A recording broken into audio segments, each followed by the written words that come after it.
Let's try this. Let's see. Does that look better? I think it's gonna be. Yeah, that's not bad. I can read the important stuff well enough there. All right. Have you been using this worksheet at all? It's basically the plugin that Dewan created for the market. Nope, completely ignorant. How did you hear about this first off? Just hearing Zed Twitter talk about it a little bit. I just got out of the Grand Canyon like 2 weeks ago. Was in a fog for like a week, and with What do you mean a fog? like 3 weeks in the Grand Canyon, there's no electronics that function for anything besides a camera or filtering water or useful things like that. There's no roof except for a tent when it's raining or a canopy when it's raining. But other than that, your roof is 6 miles or 6,000 feet of Grand Canyon above your head. Oh, you don't even have trees or anything? I mean, there's some trees, but it's the middle of the fucking desert. So how far did you go? Were you just on a long camp trip by yourself or with other people or what? I was with 11 other folk. The length of the Grand Canyon is 280 miles by raft, and we did it over 21 days. Wow. Add in several days of travel time and logistics time, there and back and stuff. And so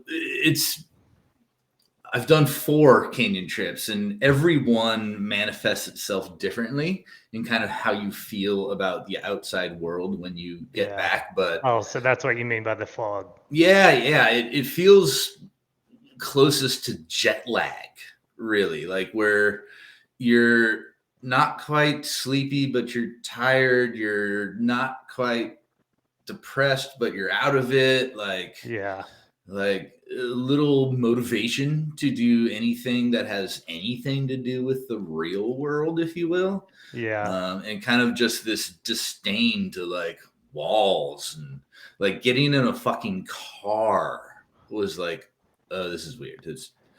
I don't like it. I don't like it. I don't like it. It kind of reminds me of, I went on this Amazon trip for 2 weeks, and whenever I left, I flew to Madrid EPT, and I was just like crying because of like judging myself materialistically and all this stuff. What, you want to say hey? Oh. Hi, Joanna. Hi, how are you? I'm so well. Nice to see you. Good seeing you too. I was just telling him the story of how we went out to Kern to help you move the rafts, and then there was no water in the river, so we just slept in the rafts. There was no water. I couldn't believe it. I didn't know that was a thing. Like, turns out actually the Kern, that was the beginning of a really tragic season of the Kern River. It did not flow again until 2017. Oh, wow. That is wild. We were there when history began then. Right? And now it's breaking records. Good old amazing. Okay, I'll pass you back to Mike. Good to see you. Thanks, Joanna. Good to see you too. So, yeah, I get that, which is funny now that we're talking about virtual horses again. And I'm fucking fired up about it. Yeah. I suppose that's also a effect of what is essentially like a forced vacation. I went a whole month without touching anything. Yeah. And I haven't been like this motivated to grind in quite some time. It feels good. Me too. I'm starting a real estate business out here, and I just keep delaying some of like, I got to create the marketing plan. I got to start doing videos, all this stuff, because we're now living in Vegas. Yeah. And Joanna's working marketing for like Click Hospitality. So she's like crushing it. And football DFS just didn't go great. Like, I just got crushed. And then I lost like 2/3 of my net worth on Luna and all this stuff. So like I took a long break from like crypto until like maybe October, November. And I've always followed this in the Discord. And they were basically like one of my NFTs that survived.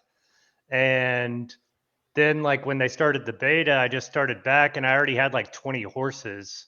And I'll Mhm. show you some of the call spaces because I've just got so many spreadsheets, but this is like some of the call spaces on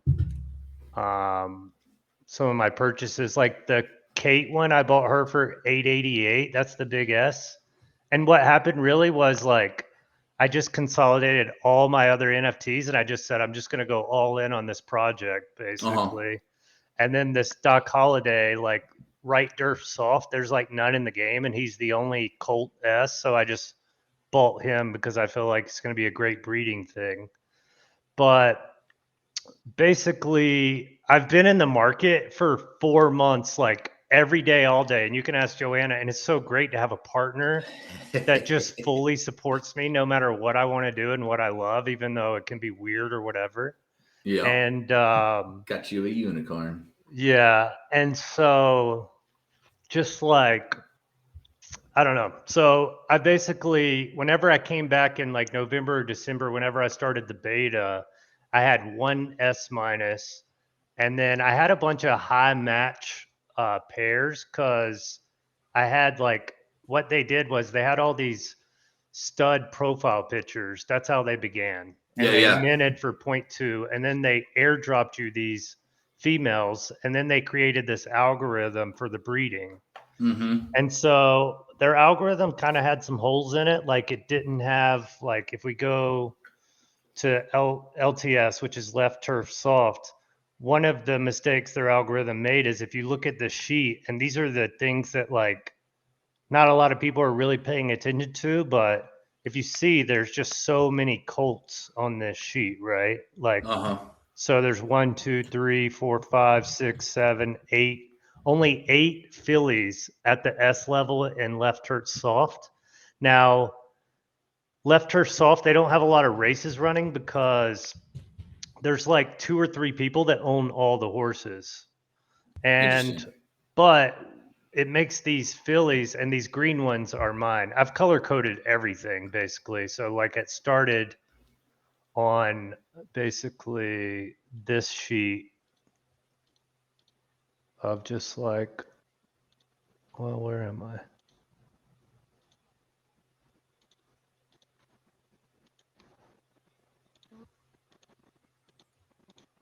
Basically, these are all the S's in the game. And I just downloaded all this data. We used to have this really sick site, Racer's Edge. But these are like from rarity, all of them in the game, and they're all color coded according to whatever. So, but so at LTS, they're kind of like one of the rarest. I mean, LDS, like there's only 15 S's in the game that can run left dirt soft, but there are quite a few left dirt firm at S. But basically, like there's no left turf firm in the entire game. So that's interesting to note. Like back when I first started, these were my objectives. It's like to breed left turf firm because there's 0% in there. And actually, I should take a look at your stable because maybe you have pieces that you could potentially do that with.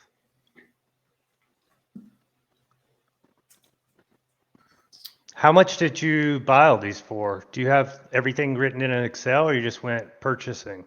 No, I just went shopping. Yeah.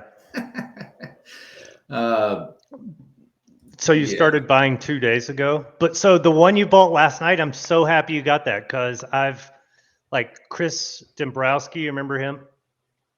CDBR online or whatever. Yeah.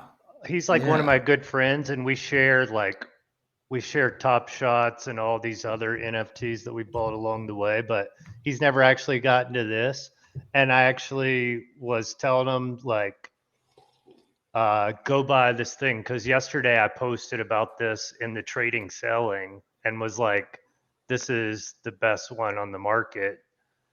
And if you go to, so what I do is I kind of just use this every day. And so like yours, the one that you bought, I think it was like a 20 and it was a 2 match. So So one of the things about the matches, let me zoom out here. This is why I use 3100.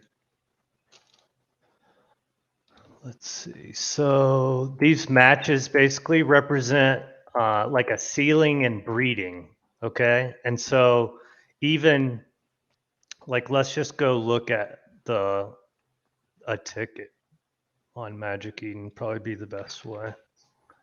I was reading in Paul's genetic articles that matches increase the median don't affect the far right side of the bell curve. I thought it basically, the way I understood it was, and just to be honest, like in breeding in the beta, I had several high matches and I didn't really think that they bred quite differently than non-matches. But what happens when you have with matches is a lot of time you get this temper too, and I forget, I think yours has 2 temper. We can go find it on the sheet. Yeah, you know match and temper are equal. So I think yours was 5DX. It's this one.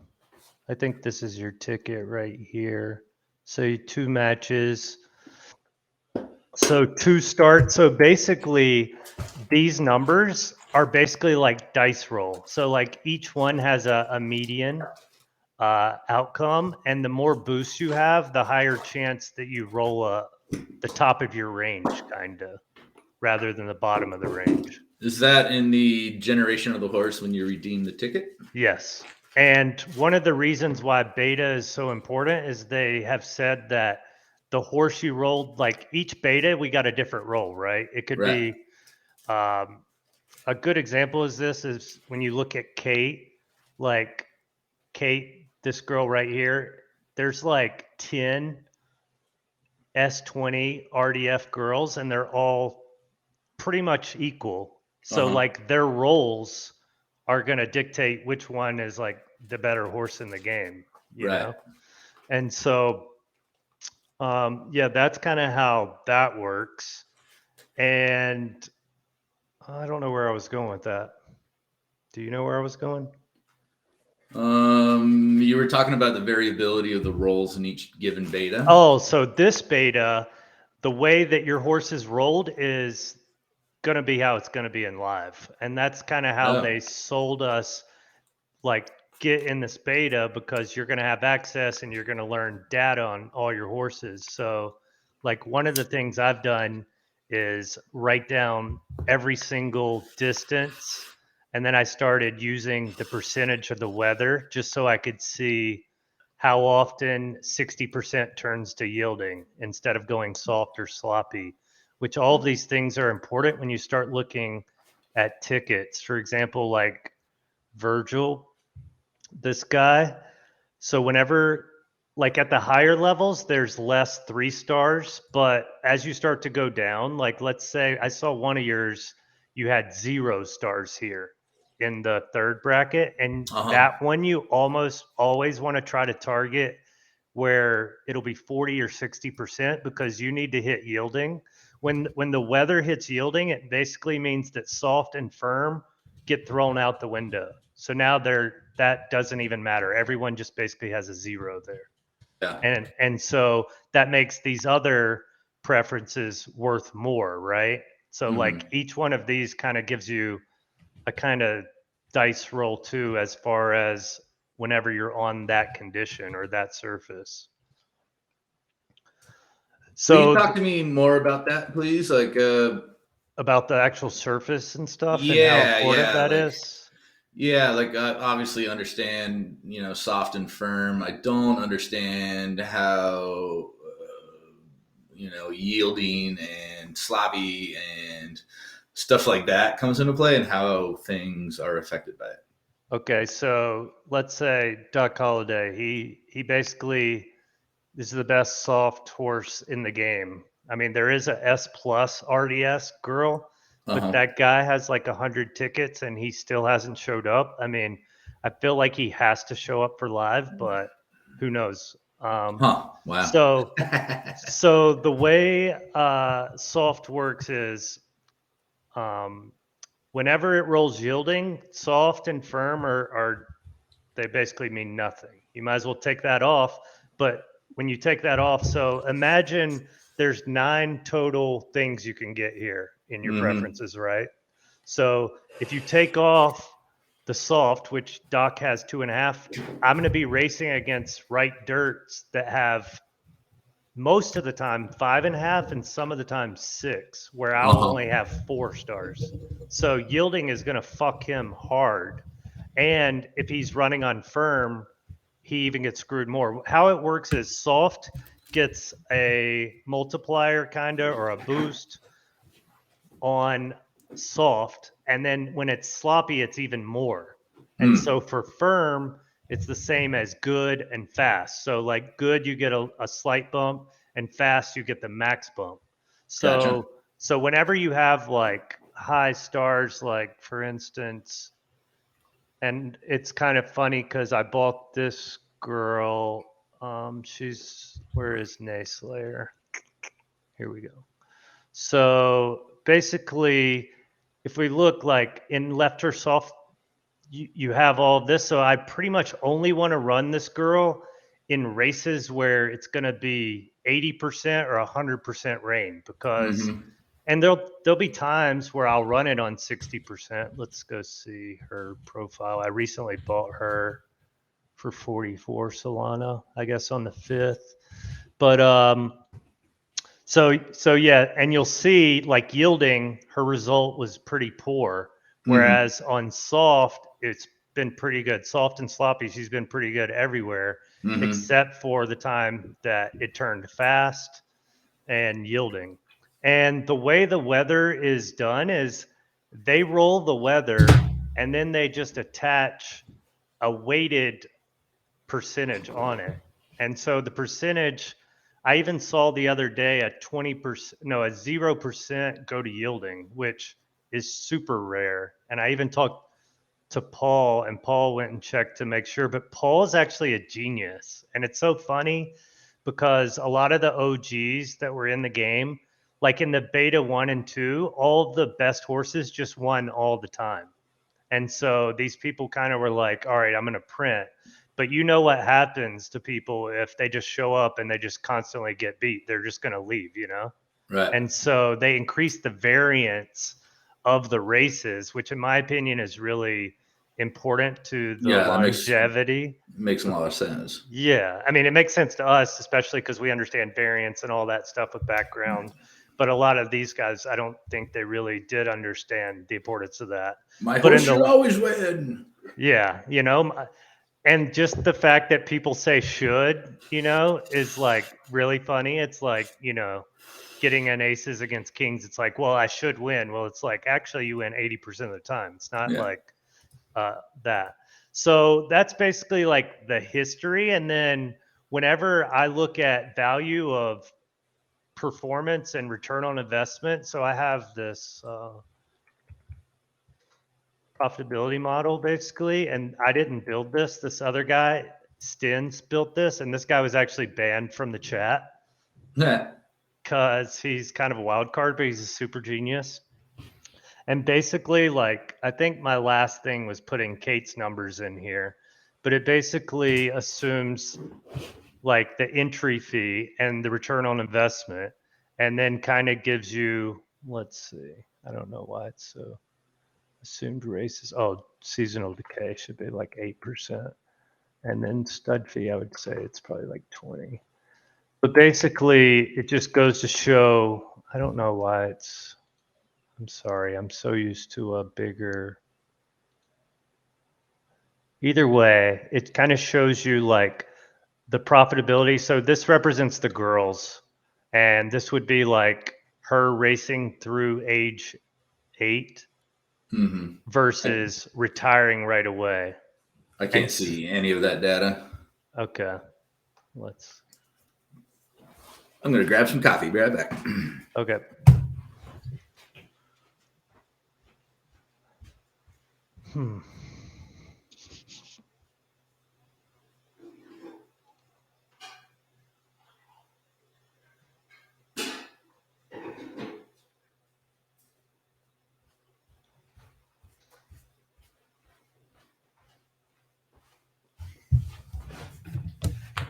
Yep.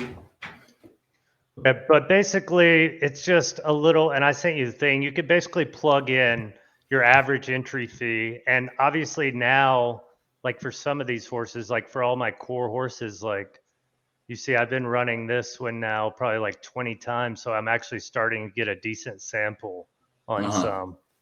But what I've found mainly is like I'll show you this girl that I recently bought for 40 Solana. So she's like the 5th best. And that's why I made this sheet so that you could see within each preference your relative strength of your ticket.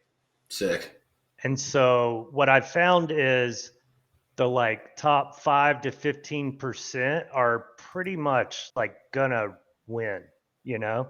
And the rest of them, it really depends on your role and all of this stuff. And you have to be way more picky. Like with A's, I just can throw them in handicap almost blind, tune them for their distance, and just always throw them in a handicap and be printing money. Like this girl is probably like my best investment so far. I think she's already paid off like half of herself. Let's see.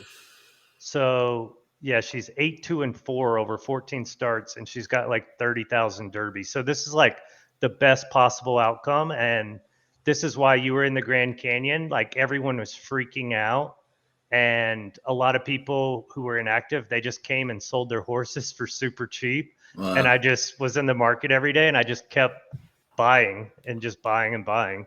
And so this one cost $800. And let's see what she's up.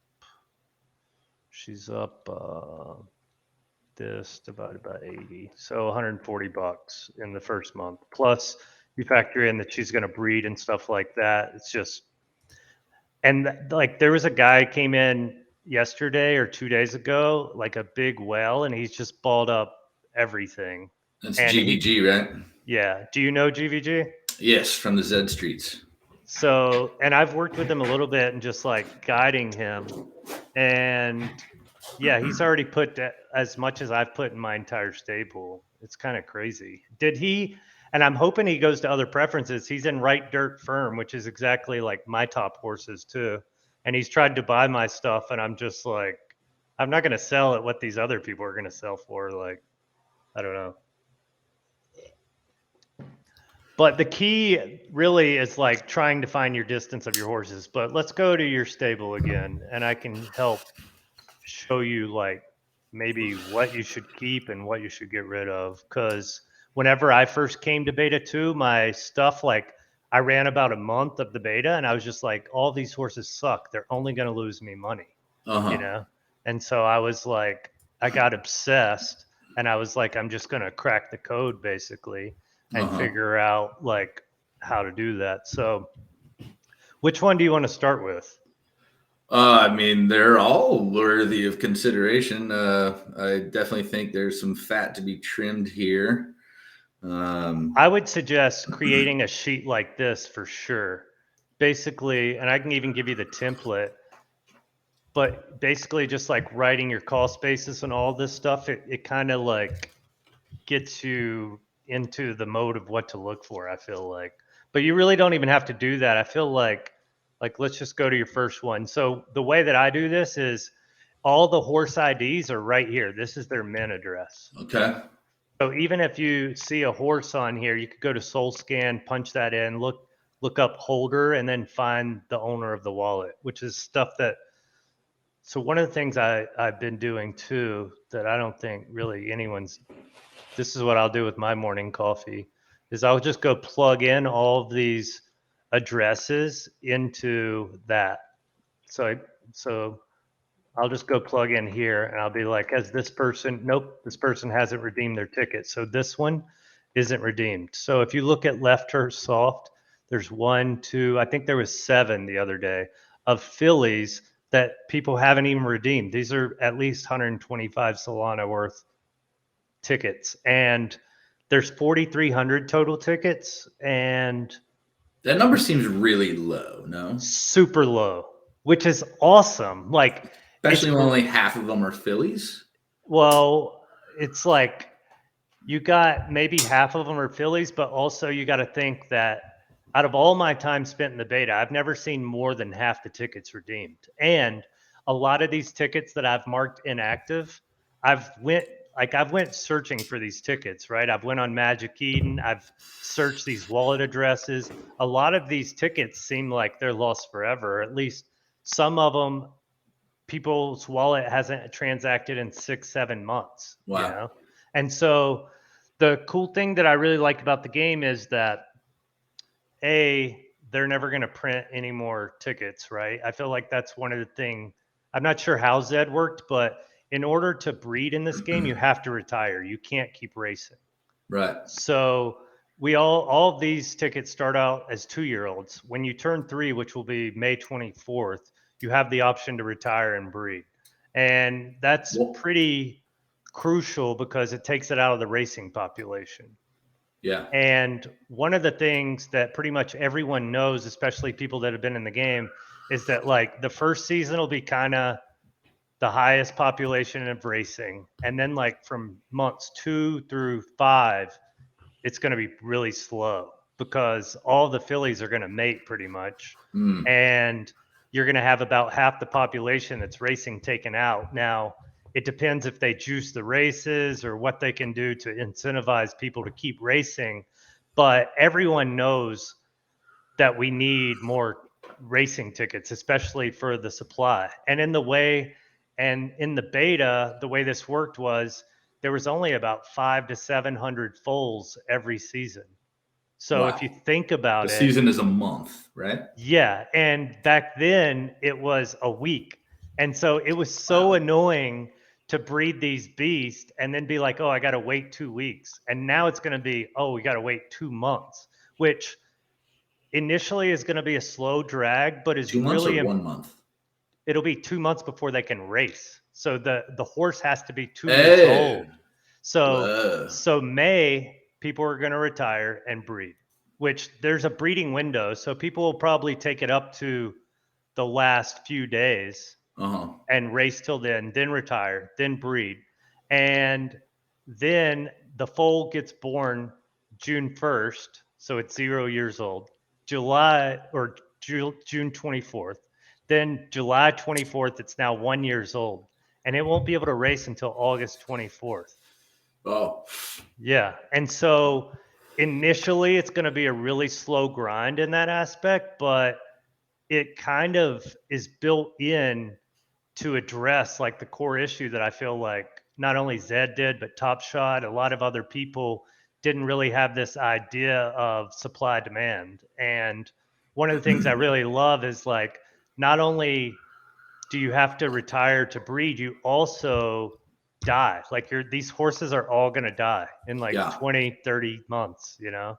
And I think that's pretty crucial, but it also just gives a lot of value to the owners and the people that own the horses because breeding and the amount of horses that are available is going to be pretty small for quite some time. Yeah. Wow. It's almost too scarce in supply. It is right now. And I think everyone will agree on that. And it kind of hurts if you do have this big influx of people.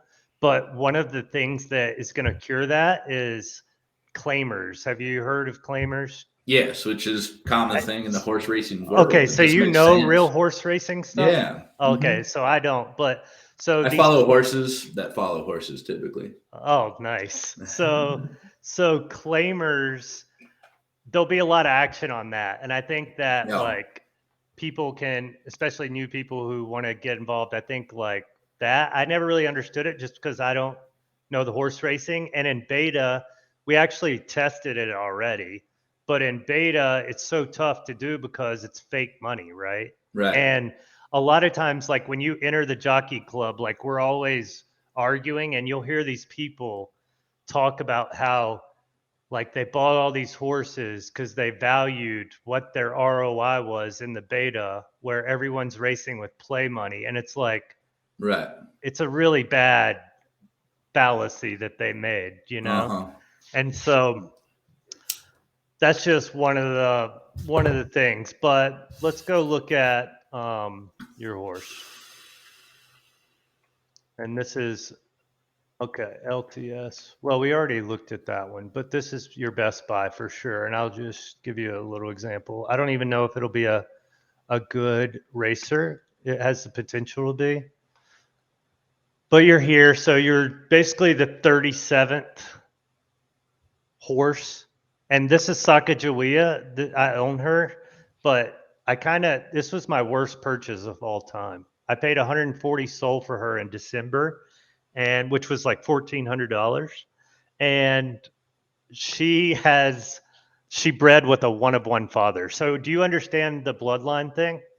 I do. You can't breed with even a half sibling. So therefore, if you have a bunch of Gen 0 siblings, it limits your future breeding pool. Yeah. And so in A, almost all the A horses have like very few siblings. And I bought one that was bred from a one on one. So the way it worked was those studs we talked about earlier, there was 4 one of one studs. And most of the people bred with them if they wanted like all the sick horses. But Right. there were combos that could get you really good horses too. And that's why also I bought Doc, because here, well, it's 99.21. I didn't put the Ziggy on here yet, but 99, 21, 22, 23, 24, these are their IDs. And so if you see stud ID, that means that that's the father.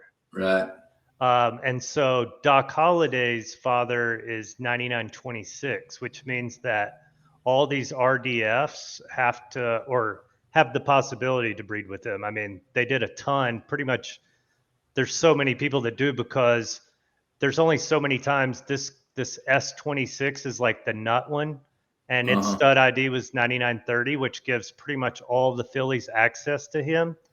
But after they go to him, it's like they can't really go to shared fathers. It's 4 generations you have to wait too. So it has to be no like, shit. yeah, and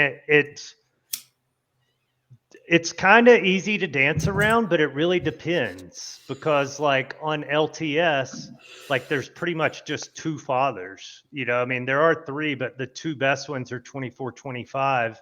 And it's why I'm kind of holding on to this ticket, even though it's like the market value, I would probably have to list it at like 100 to sell it. But there's so few fillies that I'm just like, when you think about breeding values, so if you have a really unique colt, you kind of get to create your own market. You get to say whatever you want for it.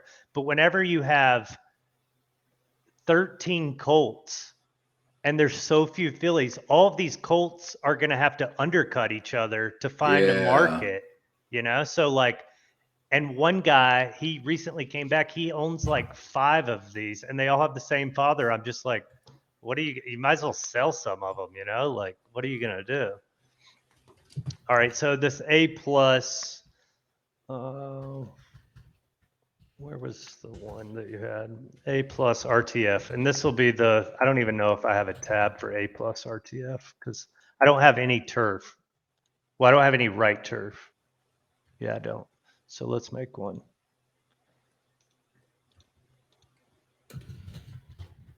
So you can just come here, go right turf. What was it, firm? Your ticket was? Okay, so there's not many of these. Oprah. See. Okay, so this is your ticket right here. So, and it's a non one of one. So no matter what, at least you'll be able to do that. And it looks like, oh, okay, there are a lot of them. Okay, so you're at the very bottom here, but that basically Glue factory, right? You're not gonna win in any yeah, you're never going to be able to race this ticket, but you can breed it. But also, I wouldn't even, I don't know. What did you pay for this ticket? Trying to find it. If you give me your Magic Eden, or I can find it really quick. Hold on. Always fun learning the new things. Oh, I'll just show you over here actually while I think that's the most fun about this game is that there's endless stuff to learn. Like it's Uh-huh. I mean, it's kind of easy, just go buy a horse, throw it in there, but it's really tough to understand like all the different things. So Soul Scan, I just go over here, I punch in your address, I click holders, brings me to your address. I go back to here, I just find a random owner, and then I just plug in your address here, and this will bring me to your wallet. I paid 20 for her a couple days ago. Okay. Well, let's see what the current market would be. I mean, I think I can probably flip that one easily. yeah, it seems like, yeah, I mean, Philly floor D plus is 27.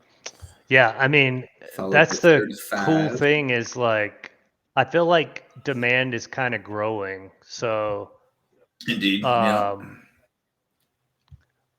yeah, and so what I would do is really like use the sheet, and this is what I've done to basically build mine. Oh, I don't know why I did that, but I can look at your stable. I don't even need to go to the sheets and basically tell you like the one you just bought is like probably going to be a core part. This one Tinkerbell looks like pretty much if they Let's hide preferences, you're going to have a good shot. let's wrap up Oprah before we move on to the next one. Okay. Paid 20 a couple days ago. Very few fees on Solana in the marketplace, which is real nice. Have you not used Solana before? Nope. Oh my God. No. So dude, I mined Ethereum. It works so much better. Bro. Oh my God. I was having this argument with a friend the other day. I mined Ethereum and Bitcoin. I moved back to North Carolina in 2018 because I needed to get my real estate license with my mom. And in our basement, I just built 8 different rigs, and I was just mining ETH like crazy from pretty much 2018 to whenever we moved out here. I'm still selling some of my last graphics cards, and I was mining Bitcoin too. But I mean, Ethereum for me, I just feel like it is not delivered on a lot of its promises. Like I go to transact, it still costs me $8, and when you're only transacting like 50 or $100, like that's just insane. Yeah, silly. But yeah, Solana, I mean, it's been through the ringer, and obviously with the crypto up and down, like, I don't know. But as far as building on it and transacting on it, it's fucking brilliant and easy, you know? And even the team is kind of agnostic on Solana because they're a team of game developers, right? Like they were in Madden, and then they have these apps for horse racing. And so, like, then they got into crypto at pretty much the all-time high, and then they've only saw it lose 85 90%, and so they all are like, what the fuck is this crypto shit, you know? Which is cool because like one of the things that I was worried about is NFTs. I like the ownership aspect of it, you know, and the trustless part of it, and they're kind of burning the NFTs to go web 2, and eventually they've talked about reinstating them as NFTs, but they don't know which chain they want to do it on. But right now, it's just going to live in their website, which is a Web 2 thing. It's not a Web 3 thing, you know? And so that requires trusting them, you know, like a lot of stuff, you know, like this is why NFTs were created. So you didn't have to trust. And so in that aspect, I kind of didn't like it initially, but when they added credit cards, I was like, okay, because now if people can just deposit with credit cards and you can play on your phone, like I enter races on my phone, and like even when Joanna's watching like Real Housewives, I'll interrupt and put like the Doc Holliday race on the TV, and just we're laying in bed watching my horse race, you know, like that I think is really cool. But also, I think just the Kentucky Derby and putting Churchill Downs track in the game is just going to open so many different doors and validates what they've been working on. But I think like they understand the whole idea behind the tokenomics and stuff like that, and they'll be the first to tell you that there's many things they've messed up on. And if you hang out in the jockey club, like it's crazy. Like we'll argue about everything, but N is just so in tune. But going back to Oprah, what did you want to? Oh, and where have you tried to race her? Yeah. 5 and 4. Okay, so one of the ways that I would look at first testing where I would race her would be looking at tickets around her. But basically, considering we have one that's bottom of the barrel, it's really tough to say. Like, if it was, I don't know if you can get this to left turf firm or not.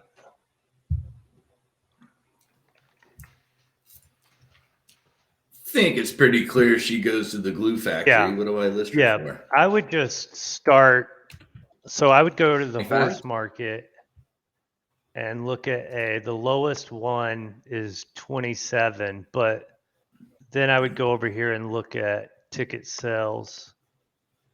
It's so funny because you're so laid back about this, and I'm like meticulous as shit before I do it. Like at this point, you're just like, let's just list. I think honestly, if you just list it and get more than what you paid for it, you're good. Because I don't. Well, this is a 11 Colt that sold for 30. A7 sold for 20. That's the one you bought, right? Yep. Let's see if there's any other sales over here. How are you populating that sales data? It's this guy's plug-in. I think I sent this to you in the Discord. Let's see.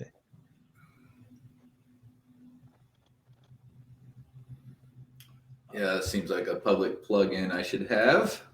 Yeah, and I mean you can find this in the here too. You can, but they don't have the sales over here yet. They're gonna do that today. But I'm just used to working with spreadsheets, so I just use his. And we used to have this website that was insane, but this guy was kind of an old fart, and he got mad at the team for the MVP thing, and he just left the project. But he had built, and he was on the brink of monetizing it, and since no one had paid for it in beta, he kind of just like gave up. I don't know. I think like he just didn't like with their MVP stuff, they were trying a lot of the new age crypto, like shit posting and doing stuff that he didn't think was professional, but I thought was worth a shot to just test, like especially using this other project that isn't, I mean, it's under their flag, but and honestly, I always thought the MVP was just like a money raise for the team. Like the art is like, I mean, whatever, like I don't even understand how they're going to tie it in. And if they do tie it in or get any type of thing, like that would be great. I just hold like 3 of them. I had like 10 initially, but I bought 2 yesterday because I couldn't help myself. Well, so are you selling the Zed stuff or are you just like letting it ride or what?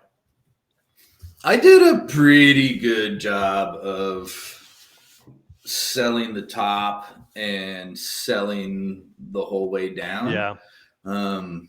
I do still hold a bag, but it's, the lightest bag I've had since pretty much day one.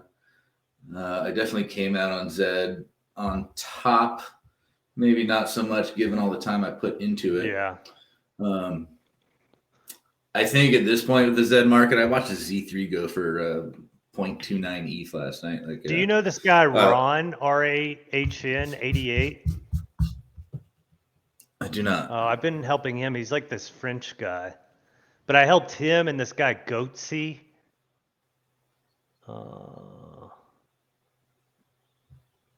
Yeah, that's about it, I think. And Padre CBC, whoever that is. But yeah, I mean, maybe just list it at 22 Solana, honestly.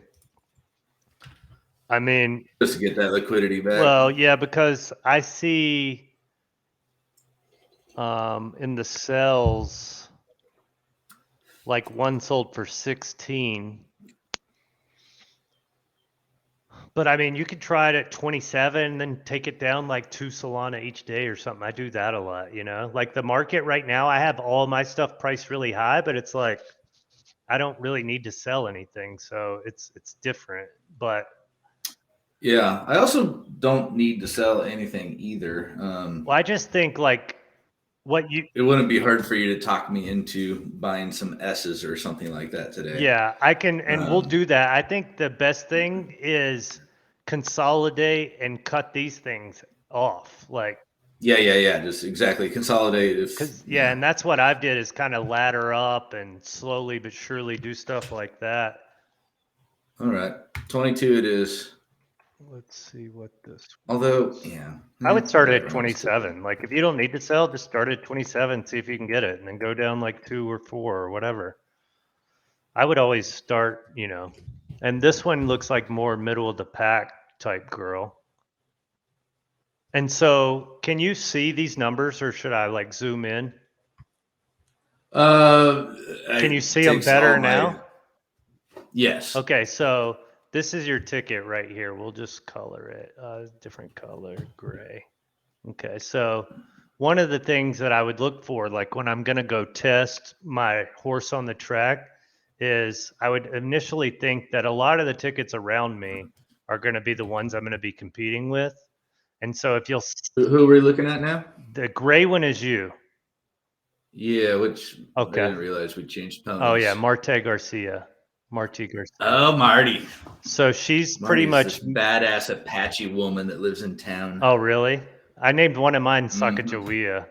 I try to have a tombstone theme. That's my thing. So Indeed. So you have We're all tried her Southwest. at 9. Okay.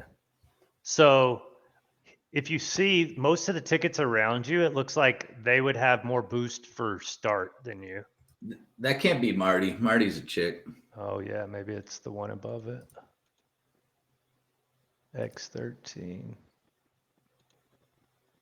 I put Oprah up for 26.9. Perfect. Yeah, Nice. yeah. Don't do the full number. What was the? Okay, down here, gray. All right, we got no boost on, but your boost is on stamina. So I would just try her at 12 if you want to race her.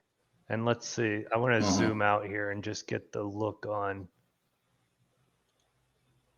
Yeah, she's pretty to the bottom too. So she's not going to be a racer. I would pretty much not race someone down here. Like, I feel like you need to that be makes sense. half of the pack or something. Like, if you ended up getting a right turf or something like that, then maybe you could breed it. But I would just try to sell this one too. What did you buy this one for?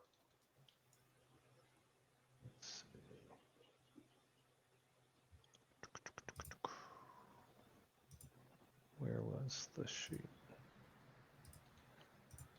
Let's see here. You're making me feel good about my slowness. I've got her listed already. Oh, you do? I have her listed at 35. Okay, let's see what the market was. What did you pay for her? 16? 16 and change. Where was the, oh, man, I'm so used to just, I don't even know why this thing is, what happened? Okay, ticket sales. Should probably bring that price down a little bit. Yeah, I would price it just above your other one. I mean, in my mind, looking at these, if you just get out ahead and you don't lose money, you're winning. Because I don't know the demand for tickets like this. Like, even when GVG came in, he pretty much bought all the best tickets, and I'm like, he barely talked to me for a bit. And Ghost, one of my good friends, like, he barely talked to him, but I don't know who's helping him, but I thought he did a pretty good job. Nice. Because I was like you when I got in this. I literally just bought shit horses and had no clue I was losing. And then I just realized, and I think this is one of the issues with the game population in general. And you could keep in mind too, like, these might be decent claimer horses, like, even if you don't sell them, I think like they could be claim type racers. It's really tough to predict the entry fees and what the claimer prices are going to be, and that's going to be a True, lot of trial and error by the team. This market certainly seems like it has a very elevated floor compared to what we're actually deeming as quality horses, no? Yeah. And like one of my big things that I've been trying to talk to the team about pretty much the past 3 months is what are you going to do for like tickets like you have, Like, because what usually happens is people have these horses, they'll race them 5, 10 times, they'll lose every single time, they'll never podium. Right. And then that horse is just going to sit there.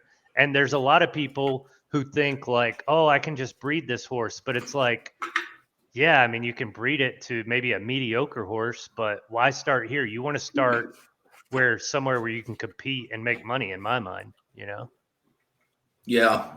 My assumption was, and yeah, clearly assumption. We understood a little bit of the breeding algorithm in the profile picture things in the very beginning, right? Yeah. And so that indicates at least some degree of variability with things that shouldn't be making good horses having a ceiling on the right side of the bell curve. Yeah. And I guess my thought on both those A+ fillies was simply just breeding stock in an upcoming market this summer that should have extreme demand for fresh ponies. Yeah. And the newcomers, they won't really understand all the stuff. I want horse. Yeah, they won't understand all the stuff that we're talking about. So like, right. And the horses that are bred, you won't even know if it's a good or bad horse. I'll know because I'll go back to my spreadsheets and I'll look at the mother and the father and I'll use all the brain data of the beta that's in my head of what the outcomes were. But one of the things for a horse like this is you would need to breed with like a 3-star firm and a 3-star right guaranteed. This is how I look at breeding, because in breeding outcomes, you still want your goal ideally is to get 3-3-3, and the closer you get to that, the more competitive you're going to be. And this is why you'll be able to catch up to the S's in the long term from almost any grade. Even when we started, we went 17 seasons and we had never got to an SS. We only had S pluses in the game. And so if you think about it, that's a year and 6 months away. And everyone was breeding with the top horses nonstop. No one was doing what will happen in the regular game, which will be more organic breeding of breeding within your grade or breeding a grade up, which will be the best way to breed, in my opinion, because if you just slam an A into an S, you're going to get like an A+ or an S-, and it's not going to be like that great. If you can go up grade by grade, you can ceiling boost per grade, and then you'll be a lot better per your grade. So I think that's important. That makes sense. And this is kind of what I'm teaching you now is like, you want to be in the top echelon of your grade to have quality horses. Might as well start with good building blocks. Yeah. And so, yeah, that one, you want to move on to the next one? Yep. I'm loving this, brother. Thank you. No, dude, I'm loving being able to do this because I wanted to do this with Sheets. Like I did a podcast with them and I hadn't talked to him in like 10 years, but I was talking to Randy Haddix, Randers, and he was how I miss that guy. He's like, how Sheets got his name, right? And I was like, yeah. No. You know how it is? You didn't know? No. And so he's like, dude, you got to talk to him. So I did. And he bought it. Weren't you in his stable for a while? I never was. No? I we even talked about that, how every time I approached them, they never would give me a good deal. Like I always wanted better than a 50-50 deal. I always and my first deal ever was with Durr. It was like a $300K no makeup deal. So it was like, I was spoiled too, Must be nice. Yeah. I mean, that's what happens when you beat them heads up in a 5K, I guess. Marilyn Monroe, RTF. I'm going to say we're going to sell her. Yeah. But she's won her only race. What was it, a maiden or what? No, it was some handicap, I believe. Wow, she won a and race? She won a race. Let me say this. She's 1 for 1. I didn't even think horses like this could win. And they gave her a pound? Maybe I hit a good roll. I mean, I think you might have. Gonna grab more coffee. No worries.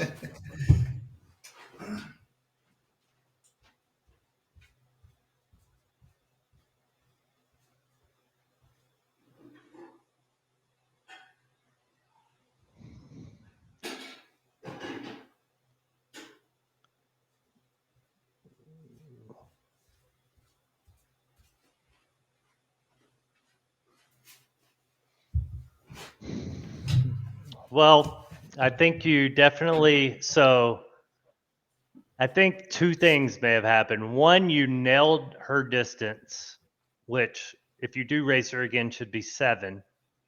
Uh-huh.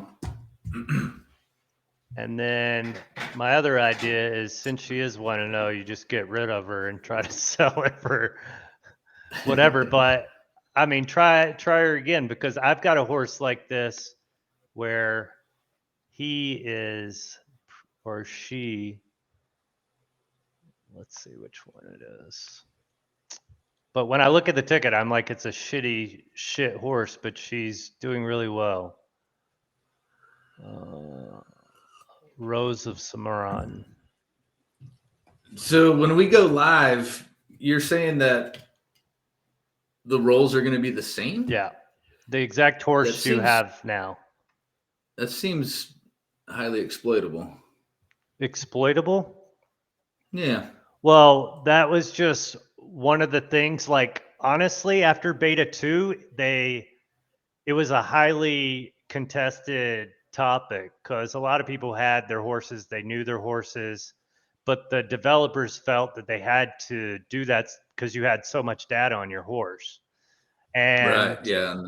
and so with this, it is giving you a lot of stuff to see, but they increased the variance in beta 3. So I just think, like, I study this stuff every day, all day. I still don't know the exact distances of some of my horses. I still don't know how great or bad they are. I think the variance is so tuned in that it kind of doesn't matter, you know?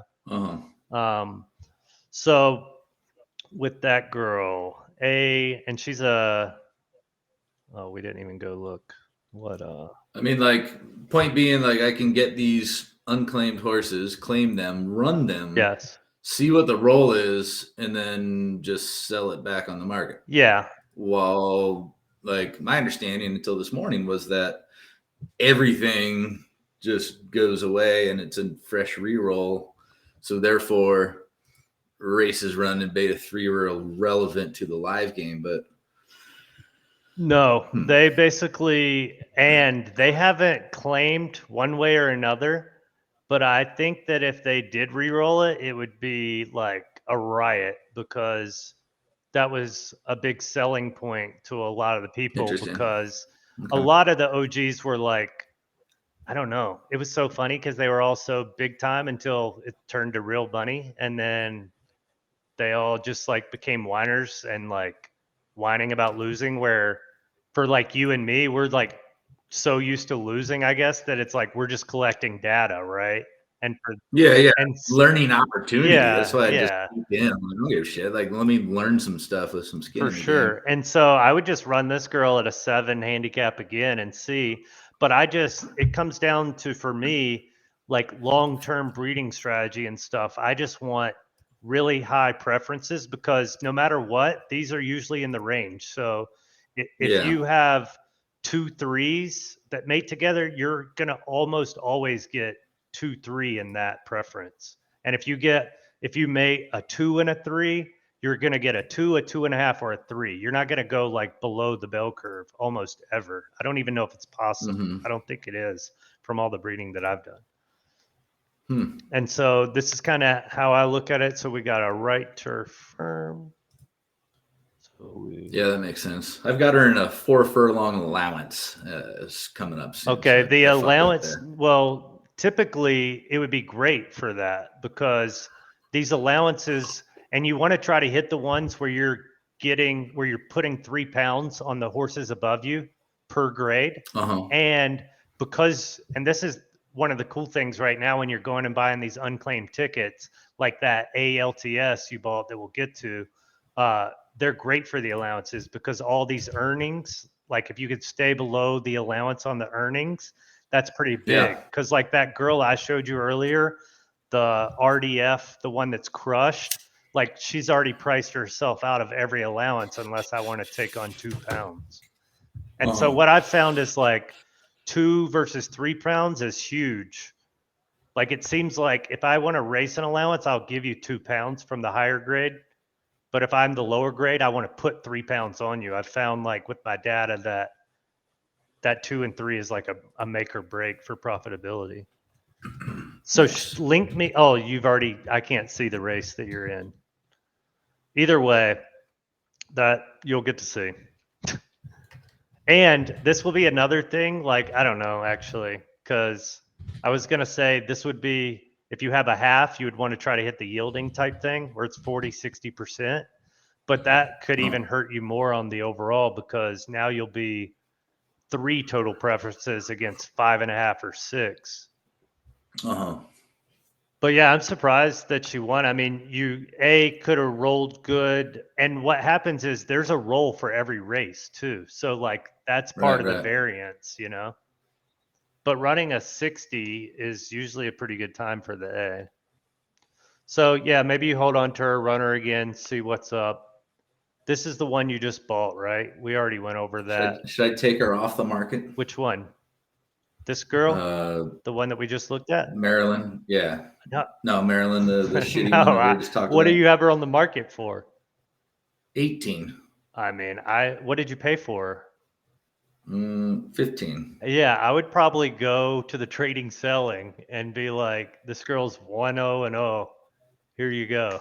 Someone buy her. I mean, and this is just based on what I know. And you know how, like, I don't want to give anyone advice on what to do, but this is definitely what I would do. I would get rid of most of these except for like the ones like you bought, because like this girl, I have a feeling she'll be a decent racer. It'll be like if you roll good, she could be a really good winner.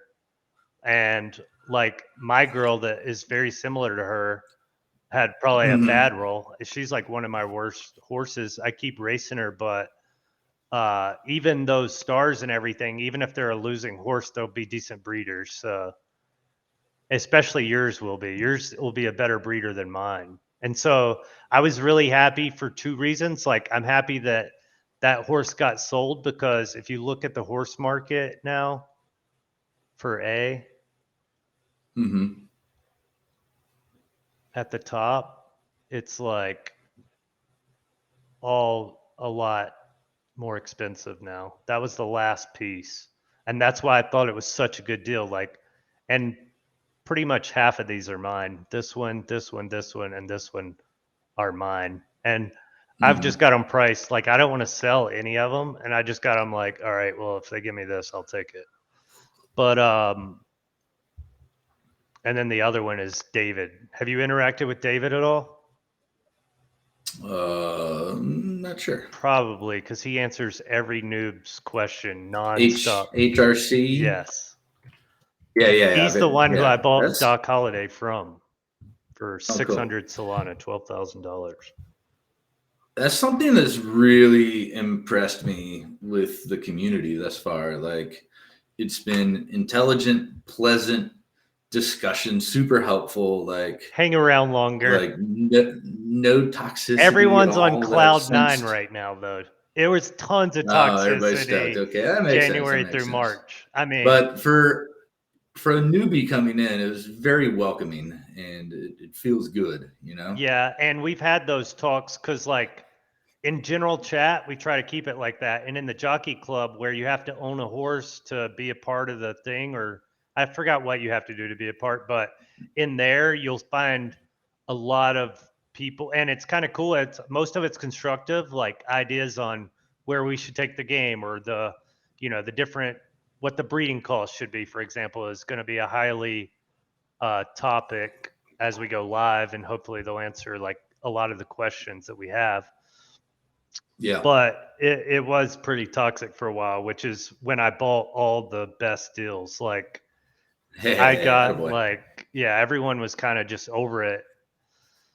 So I don't think we need to look at this one. Oh, actually, here's what we'll do. This is good for, and this is what I use the scouting for. All right.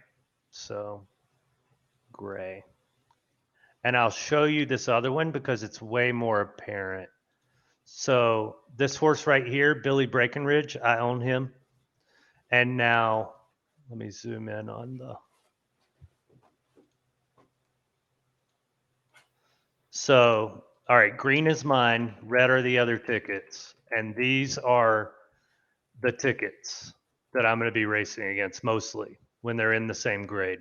So if you look at this and you look at his Oh, stats versus wow. the other Okay. stats, now where would you think that you should go race this guy? Long. Yes. Easy. Not even close. So no one's even using stuff like this. And I've built this sheet and I've used it for like 4 months, and now I'm starting to share it with pretty much everyone. But it's only because they've started introducing tools to the site that I kept telling them, if they don't do it, I'm going to monetize this and I'm going to create a scouting Yeah. report. I'm going to do all this stuff. And so I'm glad they did, because I have other shit I need to do rather than going down Python chat GPT hole, which I did for a while. Right. But Uh-huh. all right, so yeah, you get that. All right, now we'll go look at your horse. And this will be great because it's like really good to do this, like you're an old friend and stuff. But I've wanted to do this to where I could just go through and kind of cut up a bunch of Q&A and just make a video out of like this, you know, this process to help people. Yeah, I think this will make a great stream, and happy to have you publish it. Thank you. All right, so this is our ticket down here. And this one's not going to be as apparent. But so also one thing we didn't look at was the side stats, which most of the time when you're in the same vicinity, you're going to have similar stats. But you'll see one of the things that your girl has that I had already seen was she's got 2.5 soft. Okay. Uh-huh. Now, if you look at the majority of the tickets in Left Hurt Soft, there's not a lot of, like, especially all the ones above you that you're going to be competing against, they only have 1.5 there. So one of the keys for this girl is to make sure you're always racing her in 80 or 100% races. Make sure you're always capitalizing on this extra star on soft. Yeah, that makes sense considering your relative competition. That's brilliant. Good job. And man. then also, yeah, because like all the tickets aren't in a vacuum, you know? And so exactly. one of the things you'll see is that, and the way I look at this middle number here is speed right here. Yeah, so yeah. at the top, start speed. So I usually consider if you have 3 here, that like this is like 7 to 9 range. Like, Yeah. and since you only have 2, I would expect you probably want to stretch this girl out and just go long and wet. Like always try to hit 80, 100%. And really the 2 temper I've found comes, it's going to make you way more consistent the longer the race is too. Like one of the reasons Doc Holiday is so good, especially the longer we go, is the way they do the math is each furlong is kind of a roll in itself. So if you actually watch the racing, you'll see sometimes Interesting. sometimes you'll see the horse just die for a whole furlong. And then after that furlong, they'll like kick into gear or do whatever again. And so that's why I think Paul's a genius. And like I was on a stream like the third time Thursday, I'll go on their stream sometimes. And he came on and just did a answer. It was at the beginning of beta 3 and everyone was irate because the variance was through the roof. Like you would have, and they had turned on aging. So one of the things that they decided to do was, and this will start Gen 1, which is really important to know, but Gen 0 is going to have linear aging. So they're all going to age about the same, which I think is really important, especially when you have so much variance already. Why introduce that like this horse could be really sucky for a month and then hit puberty month 2. You know, like there's not a lot of people that'll sit around and race that horse for that long, especially in the generation 0. Now, when we go generation 1, as far as I know, that'll be the first ones that they'll have random aging in. And so we saw crazy results where they could see the math and they'd be like, oh, this does make sense. And they basically said it was because this A- horse has already fully hit puberty and all the other horses in the race hadn't. And we're like, how is an A- beating an S-? Like, it doesn't make sense. And it's really kind of like when I look at my horse, like this guy, Johnny Ringo, he had the highest FF rating in the game the first week, and he was just destroying. And it's kind of the reason he's a losing horse for me, because I won like 30,000 Derby in the first week. And it's obviously made me so nervous to sell them, because I'm like, oh, I have an A+ filly. Maybe if I fill her up, it'll be a quick puberty horse in generation 1. So generation 1, they're going to have variable aging. And crazy. I would ideally still like all the horses to age linearly, you know, but I understand, and anyone who knows the horsing market and stuff, they'll be able to better understand, like, if someone just races shit and just goes and sell that horse, but you look at the lineage and you're like, these are 2 sick horses that produce this baby. It's probably just a late bloomer. Let me go get a deal here, you know? And so this will be stuff that we'll start to see in August. And edges coming. Yeah. And so. Yeah. I got to pee. Be right back. Yeah, no worries. I'll do that too.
I do not know how Scott Hansen does it. Okay, so next horse, right? Let's stick on that one for a second. Like, I'd like to get her in a race. Okay. All right. Are you always trying to target maidens in the beginning? No, I would put this girl right in a handicap, and I would try to do it as high as possible. I would try to find all right, so you can see my screen, right? So let me show you some of the work I do. I see an allowance race. So you see this horse right here, Doc Holliday? You'll see I've got from the 17th. So sometimes what I do is I find the best possible race like a day, 2 days, 3 days from now. And I'm like, all right, I definitely want to hit this race. And then I'll plan backwards from there. So let's do that with this girl. And I don't know if I have Sacagawea. I can probably do it with this guy. All right. So we're looking, I would go to, first of all, I would go and I would create these filters. Probably name her. Yeah. Should name her first. You don't just use the find recommended races. Yeah, that's what I did initially, but and then I have these filters, and this filter is what you should go to first, left track or grade. Well, with her, actually, I wouldn't do this, and I'll tell you why. So like with this girl, I want to go, they have grade restricted races, right? So if you notice I'm the 4th highest, but if you see, I've already noted the top 2 horses aren't even active. So what does that mean? That means I'm the 2nd best horse by rarity and whatever of all of these horses. So if I can get in an A restricted race that matches my conditions, and sometimes I'll race it and not matching my conditions because I still got the better horse, you know? And so the reason I wouldn't do that with your girl is, we're 37th horse, and so when we have the 37th horse, we probably want the handicap system, and the handicap's going to help you because you haven't redeemed. But I would let's go look for a 10 to 12 rainy handicap, and I would keep going through until we do that. So there's one, but remember what we said, 0% is going to negate some of the advantage that you have. And it actually will work twofold because a lot of these will have an extra half at turf than you, and some will have an extra half at left. And so you really need to get this one over them. Does that make sense? Sorry, I tuned out for a second. Okay. Making filters. My apologies. No, that's smart. Okay, so I don't see any rainy I for should a pay while. attention. Nope, I mean, you're fine. I think you got April 17th at 5:11. Do you see this Lincoln handicap? Actually, I would try, Whoa, I've never been able to see that many days in the future in the schedule. and I hope that they give us a CSV because I really need a CSV. But April 17th, 8:37 a.m. I was going to say this one that's 12 because this one is ideally your probably ideal race right here, 80%, but it's only 300 derby, so it's $4. And I just think like 10 and 12, like it's up to you really here. This is where you make your own decision, but 10, this is pretty ideal and it fits what we were wanting to do, and it's 1,000 derby. Okay. And now what I would do is create either a spreadsheet or a notepad and just put this like, all right, we want to do this one. So that one's at 8:37 the day after tomorrow. So what I would do now is find a race that will be 24 hours before this race. Okay. Okay. So that just means that we need to race your horse before April 16th, which is tomorrow at 8 a.m.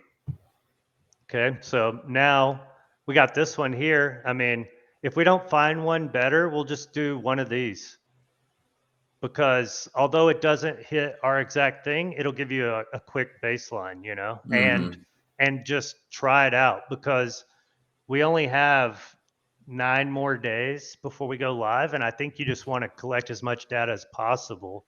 Copy And so I would just throw her in this one at 7 a.m. tomorrow, 7, and I've already got a girl in there, I guess, but 500 derby, and just throw in there, see it, and then that'll give us a data point on here's how she is at 7, and then that still works in our time frame of trying to work her into what we think is her ideal race here. Or you can pick her true ideal and don't even worry about the entry fee and just try to get the data point. Right here is where you're trying to figure out data point versus whatever. But if you win this 1,000 entry fee, you're talking 3,000 derby, And so if you win the 300, you're talking, and sometimes you can even wait until that morning or the night before and just see how many people are registered. Like, is this one even going to go? Or just I can make register that call when I get one. there. Yeah. And so these are things you got to do, whatever. But I think surely there's a better race in the next 18 hours than picking one of those medium links, right? Yeah. Oh yeah, this is just handicap. Let's go no handicap. See, the problem with Saturdays is most of the races on Saturdays are all the big buy-ins. Yeah. So it's kind of like that, but let's see. This one's probably going to be your best. This only 60% rain now. Yep. And that's still tomorrow at 4:50 a.m. And the thing that I see about these though, Brian, is like there's no grade restriction. So like I can throw my S in here and only lose 4 pounds to your A. I'd probably beat it. Now, I know left turf very well, so there's just the population, half the population missing racing. So it's even tough to fill the upper echelon races right now. So that wouldn't happen, but that race is not going to run. I could probably almost tell you that based on what I know about the thing. But this one might be really good if it goes. I mean, tomorrow at 3, but it's only 100 Derby. That's what I'm saying. I feel confident enough to, and I don't know, maybe your screen is different because I'm looking at Wyatt Earp, which is S minus. So, but if you find a maiden that is like worth 300 or 400 Derby that matches your, do you see anything? I see the Olympic allowance tomorrow at 12:29 p.m. Okay, and That what is is that? it's an allowance race, grade no more than A plus. Lose 3 pounds for an A. Lose 4 pounds for the money. Okay, It's a 400 buy-in, 11 furlong, left turf, 100% of rain. and you said tomorrow at 12, right? 12:30. 12:30. How does this not even show up? That's weird. Yeah, why? Maybe Oh, because it, you have well, it no, blocked with a filter. I'm looking at all of the races. Send me a link in Discord to it. Yeah, I don't know how to do that.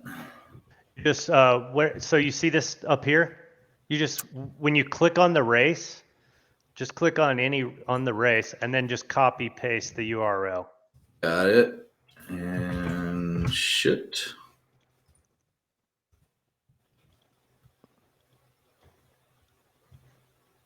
Okay, Olympic allowance. Okay, yeah. Oh, I've got a, okay. Yeah, this is actually a really good race for you because this is what I was telling you about earlier, where you want to get the 3 pounds. So, Yeah. and man, it took me a month or 2 months to understand allowances, especially with their old way of doing it, and even this way. But basically, what this is saying is that A plus are going to have 5 pounds. And Yeah. if they have more than this money earned, they're going to take on, if they have more than 14,000, they're going to have another 4 pounds. So they would have 9 pounds total if they're 15,000 in earnings and an A plus. Now, Yeah. what's cool about these is A minus, you're only giving 2 pounds to them, but you're getting 3 pounds from the higher grade. Yeah. That So seems this pretty is optimal for. exactly, yeah. Yeah. And you're under the entry limit. So yeah, I think wait, that's tomorrow at 10:30. Okay, yeah. I mean, run it. I mean, I think you throw that other race out, you know, the one that Because we that had. one's so good. Yeah, I think that this is a really good race for you. I mean, this is basically, I mean, it's probably as good as you're going to get, especially the fact that it already has 3 people in there and it gives you a data point, and then you go through and look for the next one. Gotcha. Otherwise, it's run something before 6 a.m. tomorrow or so. I think it was 7:30, yeah. Yeah. But yeah, like, and so you see the intricacy of the game. Like, I guess Zed didn't have this much intricacy, or did it? They did not. I mean, there was some behind the scenes stuff, but like the genetics were always pretty muddled.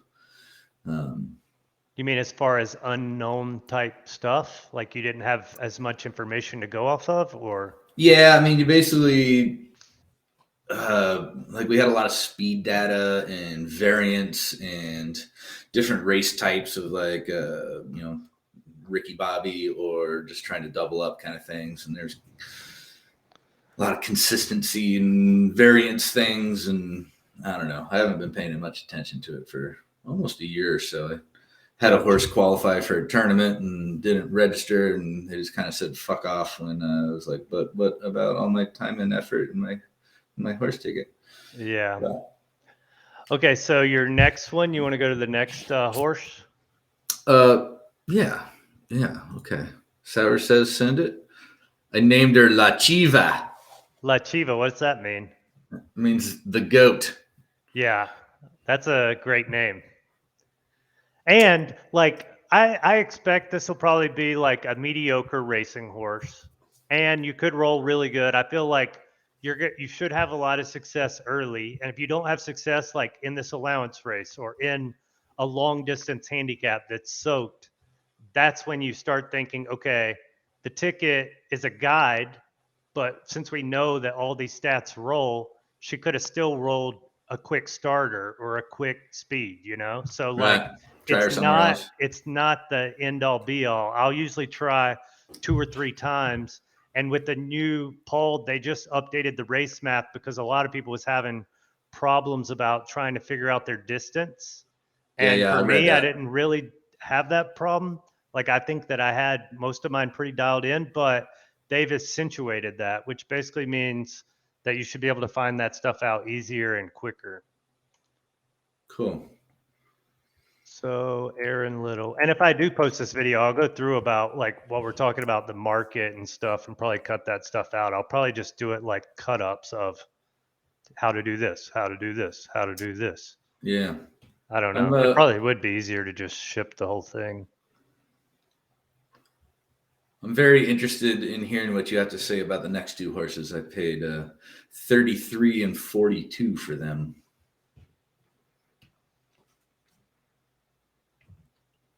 I don't have a RTS. Oh, I do. Is it RTS, the one we're looking at? Yeah. Aaron Little. I mean, you paid market prices. You could turn around.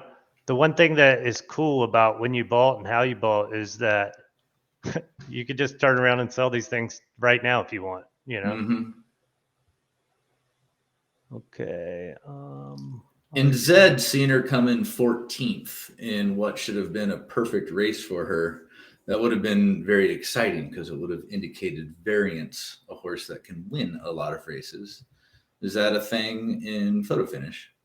Yeah, like literally through my data, I'll have a horse that I know is just the best horse in the race and finish dead last. And so that's exciting for you? Yeah, I love that. Yeah, okay, cool. That's the same feeling I have. Like, yes, 14th out of 14. Fuck yeah. Well, especially like, so Doc Holliday has lost on slop or soft against firm horses over and over several times. And so I'm like, this is great because I mean, I'm still getting second most of the time. Like his podium is like, he's only missed 5 podiums in 24 races, but he's racing at smaller population of races too. Like a lot will be 5, 6 people. But yeah, the fact that the top right dirt firm can come and beat him, that's great because that adds racing liquidity for him. One of the things when I bought him was like, he's the only right dirt soft horse who's an S. And then Big Brain, who's this big whale, he has like 300 tickets. His farm is so big that he has 3 different people to race. He's got a right dirt, a left dirt, whatever. He's like, it's insane. His stable is sick, but he's got the 2 best S- pieces, and they're like 24 or 23 boost, and it's a boy and a girl. So he could theoretically like produce my predecessor or whatever, but I'm pretty much competing against him and A plus. And so the fact that all of the S can come over and try to like, if they've got a sprinter, they can come put them in a 5 slop race against them and beat them. To me, yeah, that's really good, especially because I don't think that the preferences should just be an end all be all. I think that you should definitely be able to win off preference if you get the perfect roll or you hit the perfect distance. I don't think it should be the majority. And I think through what I've seen, it's pretty much what it should be. Like it's so much improved on V2. It's like most of the time, or not even most of the time, but a good amount of time, like what you expect happens. And then a lot of time there's a lot of variance. And I think like just like horse racing. Yeah. And with everything we've ever choose to do, you know, we're psychos, poker and DFS and just all these things that are impossible, but we like to try to crack the code on. Oh, I love embracing the chaos. Yeah. I mean, I think that's why I was so excited to just get in here and talk to you about it. Did you tinker with the flash drafts at all this year? Flash, no, because I'm in Vegas now. So, dude. So like I had to drive to Prim before like Thursday to register every time. It was, oh my God. It's such a nightmare. Yeah, no wonder why you were a dog. That's frustrating. Dude, these flash drafts happen in game. You can get almost 500 in action. Yeah. Every 5 minutes. and you draft for the next quarter. I'm on DraftKings. On DraftKings. I'm sticking to the $50 and below streets. Yeah. But extreme strategy difference based on how many players in the pool. The draft is extremely simple. It's 5 15-second rounds. Pick one of 3 dudes. Do they And still then have the kicker, the defense? There ain't no defense, but there are kickers. Okay. Kickers are almost universally a bad choice. Because everyone wants to make them? People take them far too much. And, it's just like all the other things we do of probability of one of these 3 players scoring the most points in the next fucking quarter. Yeah. And so you get these spots where like, you got one dude projected for 4 points and another dude projected for 3 points, and they're both receivers, but like 85% of the field is taking like the favorite. And I'm like, okay, cool. I'll just take one of the other 2 dudes. Yeah. I mean, that's because we're talking one fucking quarter of football. Yeah. And of course, then a little bit of correlation in the lineup, but by just tinkering it, I started taking it seriously. By the end of the season, I got like 69K in action, all at $50 and less price points, and posted a 29% ROI. Nice. How many did you say you logged? 69,000 in buy-ins. Okay, and your average was $50? $50. No, my average buy-in was $12. You did about 1,400 of these. That's a pretty big sample. $12 was my average buy-in. Oh, it was. But each round is like the $1 level, the $5 level, the $12 level, the $20 level, and sometimes the $50 level. So that makes your sample even bigger. But each draft, like it's the same. Like I'm drafting the same team 5 times across all the buy-in levels. So I was basically restricting my $50 entries when they had volume to make an ultra contrarian strategy profitable. Bro, like that seems insane. I mean, I would probably be doing it if I was in North Carolina. It was like, because even Showdown are my favorite. Like I've had my biggest wins, even bigger than the Golf World Championship. I won 600K when Belichick decided to sit down 14, 2.5 minutes to go. He just sits everyone and calls the game, forfeits. I'm like, yes. I had to fade Jacoby Myers getting like, I don't know, one catch. It was like, and that would obviously have happened if they just came out, but that was. Yeah. And just that strategy of like trying to explain it to my river people, like, okay, so it's great. You just watch the football game and pick the worst dude. Everybody's going to pick the best dude. Just take somebody else. Yeah. I mean, 100%, especially because like in a quarter, especially on DraftKings scoring, like one catch could be like 2.8 points very easily. And that's plenty. Yeah. It's like, all right, well, I like the cash here. Let's see. Yeah. But in the horses, we don't want to be contrarian. We're trying to be fundamentally sound. On what I've seen, especially once these betting pools get more liquidity, then you will. Right. Yeah, that makes sense, of course. I never really I can't bet on it from Texas. It's fucked up. Well, VPN and stuff. Yeah. Things. Mm-hmm. So where's the other thing? Your other horsey. Aaron Little, we were talking about. Aaron Little. Oh, yeah, because you put her in somewhere. Yeah, I thought she was in a perfect race, and she came in dead fucking last, and her numbers look great, and I'm pretty sure I paid 42 for that one. Is this it? Right turf? Right turf soft, full turf. Okay. All right, you got £1 on the handicap.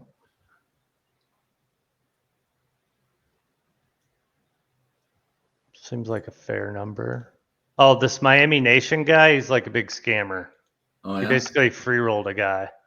Yeah, like they made a payment plan where they agreed on a price, and then he was going to pay him months in the future, and the price of the PFL tickets like went in half, and he basically decided that he couldn't do it. And oh no, then there was a big whole drama and all of this. But I think he just made a bad deal and like he couldn't admit to what he did wrong, like, but we've seen all of that shit.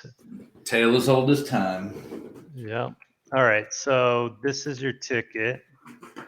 38th best ticket at this, which means you got a lot of people to beat. That's good. So like a ticket like this, it's middling. Like you can probably profit with it, or at least break even, and it'll be an okay breeding piece. This is like a thing where you don't have to sell it, just like initially looking at it. But one of the things I do quickly see is the speed doesn't have any boost compared to things around it. So that could possibly, but you went long. Yeah. Yeah, I mean that's where you for sure start. You go long, and then another thing I would do is like I look at fleet figures. So yeah, she was just out the gate glue. Yes. So basically, like if these fleet fingers, and this is just where they're running in the race. So if like she was like third, and then mid she was like 6, and then late she was 14, we'd probably gather that she's a quick starter and she doesn't have a lot of stamina.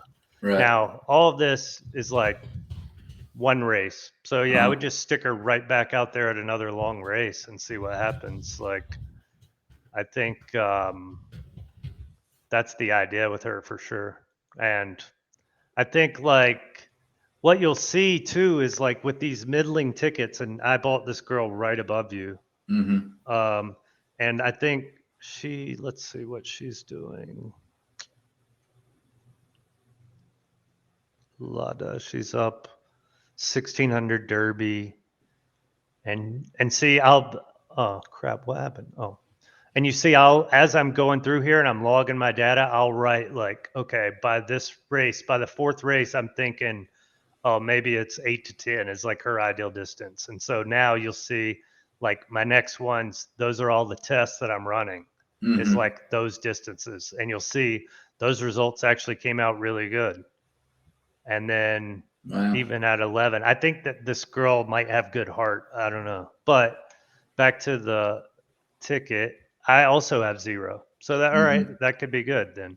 And one of the things I've noticed about Right Turf is like their boosts are way different, right? And so even how I showed you this guy, this ALDF, since they don't have left turf firm, right? And this guy's got 3 on firm.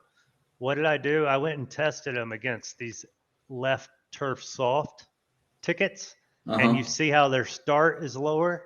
I was like, maybe I'll just beat them in sprints on firm surfaces because they're all soft, and we're basically have the same preferences, but it's just different. And so I've been doing that with him, and it worked the first race. He beat like 4. And I probably will do more, but like here, I tried an 11, and I even watched the race. And as every turn he takes, he loses to them, which makes sense because they're left turf. So the turn is probably going to affect him more. I don't know, but that's just what I saw.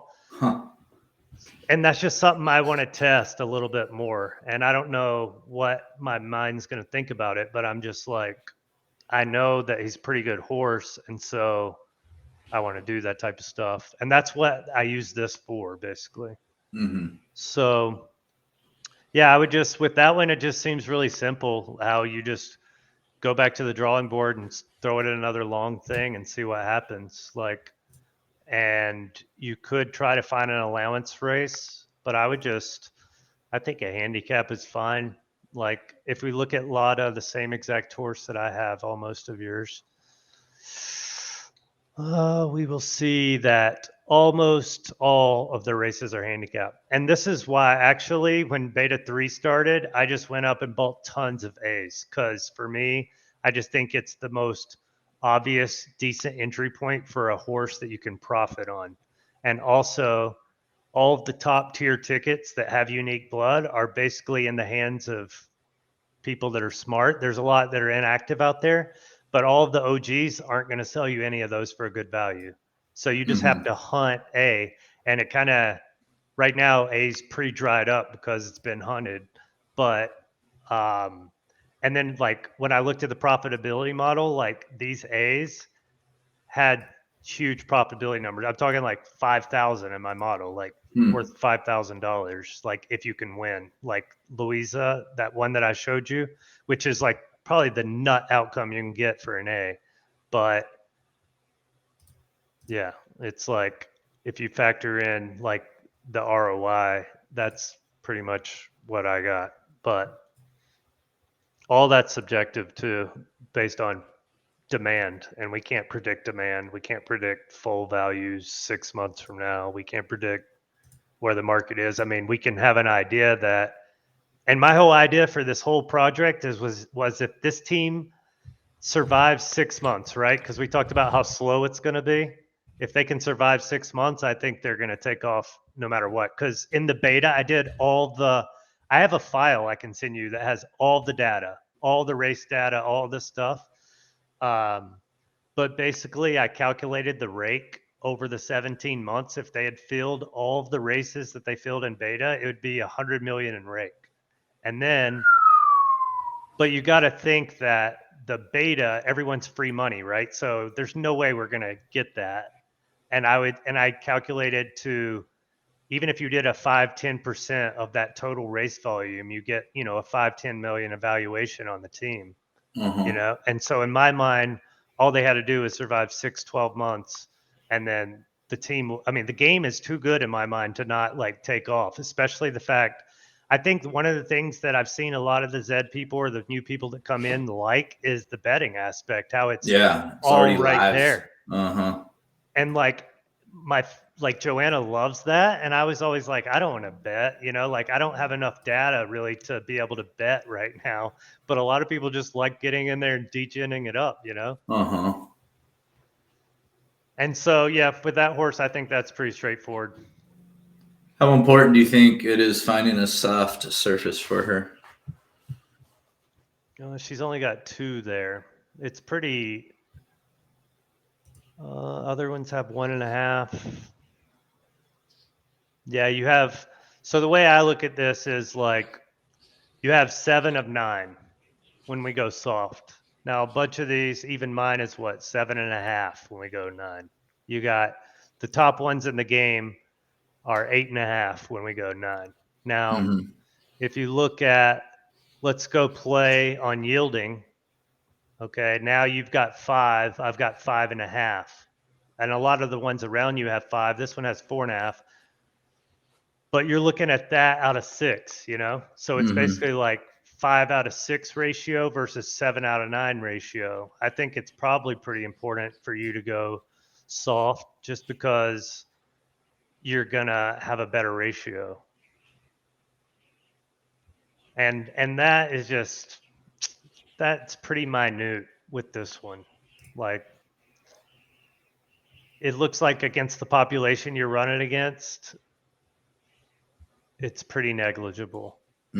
Like against these population right here specifically, these 3 tickets, you match them. So if I could predict you to run against these, I'd rather you race them on a yielding, try to catch a 60% and let it hit yielding. Now these 60% hit yielding about a third of the time.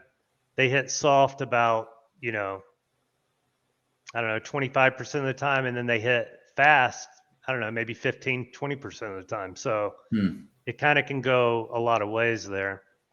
But yeah, I don't think it's huge difference really at this one. How much of an edge does like Finish and Heart give me over those horses above me in question? They're both at 2. Yeah, I think like Finish is basically I think it plays at everything, but it's mostly longer. And the Heart is actually something that seemed almost useless in the previous betas, but seems really powerful in this beta as far as, and the way that Heart plays out is the more horses in the race or the higher the stakes, the more Heart becomes a factor. And that's all that Paul will tell us. That's all we know. And all we know is really the racing. And so Kate, my S, got second in the Derby. Like I guess like 14 of the top right dirt race, and Ace King won it. And he's done really well in like big fields, but he hasn't done so well in just like normal fields. So it Hmm. seems to me like he rolled really good on Hart, and that's one of the ways I can tell. Now you're talking about we're looking at such small samples. We're just making guesses here. We Of don't course, really yeah. we don't know a lot, but this is the stuff we do know. So you just try to educate yourself on stuff like that and then just make your own guesses, you know? Mm-hmm. So character. So where are you now? I'm in Terlingua, Texas. Where's that? Okay. If you picture a map of Texas, I'm the boot heel on the left side in the middle of the Chihuahuan Desert, about a dozen miles from the Mexican border. Oh wow, that's crazy. You're really out there. I was Yeah. gonna say, oh, I think I drove right by you, but no. No, that's Whenever I went cross impossible. country, I went high. Okay, Tinkerbell. You want to look at this? The good thing you did is you bought fillies, which fillies will always be easy to sell or reproduce and sell the foals. Yep. And so, like, even if like those other horses, it pretty much kind of just has to deal with how much money you're playing with here. Like, if you have a lot of money to play with, don't sell those others and just fuck around with them. But if you want to get like better horses and you don't have unlimited funds and you need to sell those to kind of do that, that's what Yeah, I would do. I'm somewhere in the middle, and I'm also a fan of streamlining things. I do love that about this game, how it's not much of a grind. Yeah, I heard that in Zed you it was basically you could race 70 times a day at one point. It stabled out at like 18 times a day if you were going around the clock, which is pretty absurd. Do you have to do much time in race prep though, or you just click, just No, go you just hop in? kind of click and then just wait for it to finish. But it was definitely a grind and way too time consuming. And then the way they change things with these levels, it's like, oh, fuck that shit. It's basically just like draining your attention. Yeah, and it made it no fun anymore. Just like Yeah. race after race after race after race that really didn't matter that much. And Yeah, I mean, it's weird because I never got into that. I mean, I got into Top Shot, I got into so many other really NFTs. The very first one I ever did, I put 5 ETH into this thing that was a total rug. It was like just insta bye bye. uh, What were we gonna do? This girl is Tinkerbell. I paid 42 for her. And I got to pee again. All that coffee. Oh, I think this one. I was looking at it.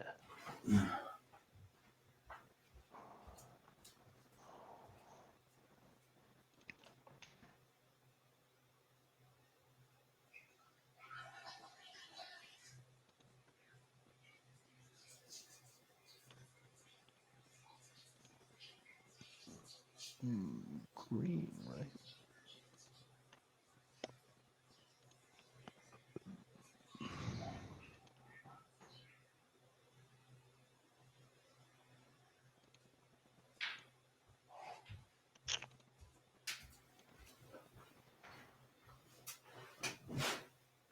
Okay, so here I didn't have any right turf firm. So now we have the right turf firm sheet here whenever you want to come to it. But let's go to your horsey. And I think like this one, I remember both of these, and I think these were about as good a deals as you could find on the market at the time. So like I think these were good buys. So we have the populate. Wow, there's 216 right turf firm horses, and you are 45th. So you're in the top pretty much quarter. And we looks like you probably are going to lose on the start. Just tick it as the guide. Yeah, so many threes.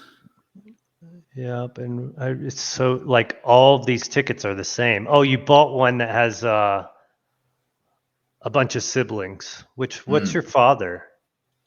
Oh, that's not siblings, is it? I guess so. That's weird. I wonder who you bought this from. I bet that this person has a bunch of not very good tickets out there. Because this isn't even a one of one father. He probably had that stud and just mated it with all of his girls. I don't know. Like a lot of people, because the way it worked was we had this breeding previewer where you put in the stud ID and you put in the filly ID and it shows you the ticket it's going to make. So like to make a bad ticket was like either A, you couldn't afford the stuff, or B, you just didn't try, or didn't understand the components. So right turf firm, I mean, I would just think long on this girl too initially. I mean, you got stamina, it seems like, but all of these tickets are so similar. I would probably just try her everywhere. Like if she didn't work somewhere, looked like she got. Oh, so here's what I would do. It looked like at the 5 furlong mark you were winning this race. You see this? So it's 10 furlongs long. At halfway you were in third, and halfway of 10 is 5. So I guess my next one I would just go throw in a 5 or a 6 and just see. Even though the ticket didn't point us there, our first race did. So, and I think like we talked about previously, you could just run handicaps with this one. And the handicaps, I think noting the weight that you carry is kind of important because obviously the more weight you carry, like the less effective your horse is going to be. Yeah. So with that one, I think that's pretty straightforward. What do we have here? What did we get this left turfs guy for? I didn't even see him. I never look at the Colts anymore. Wow, just ignore the Colts. Love it. Okay, you have a similar one to Sacagawea, where we have the same father, which is a 99.24. This guy should be fast. I mean, you haven't raced him yet either, huh?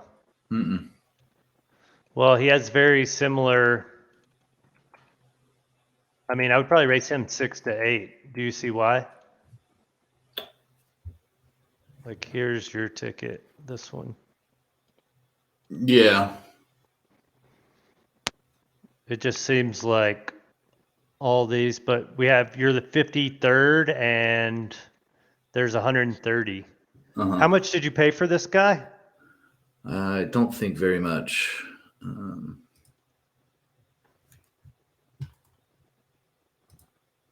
Ticket sales.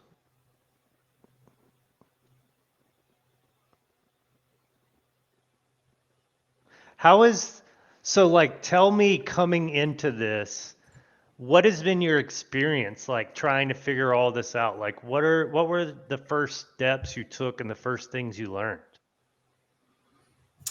I asked a lot of questions in Discord and I'm grateful to folk pointing me in certain directions.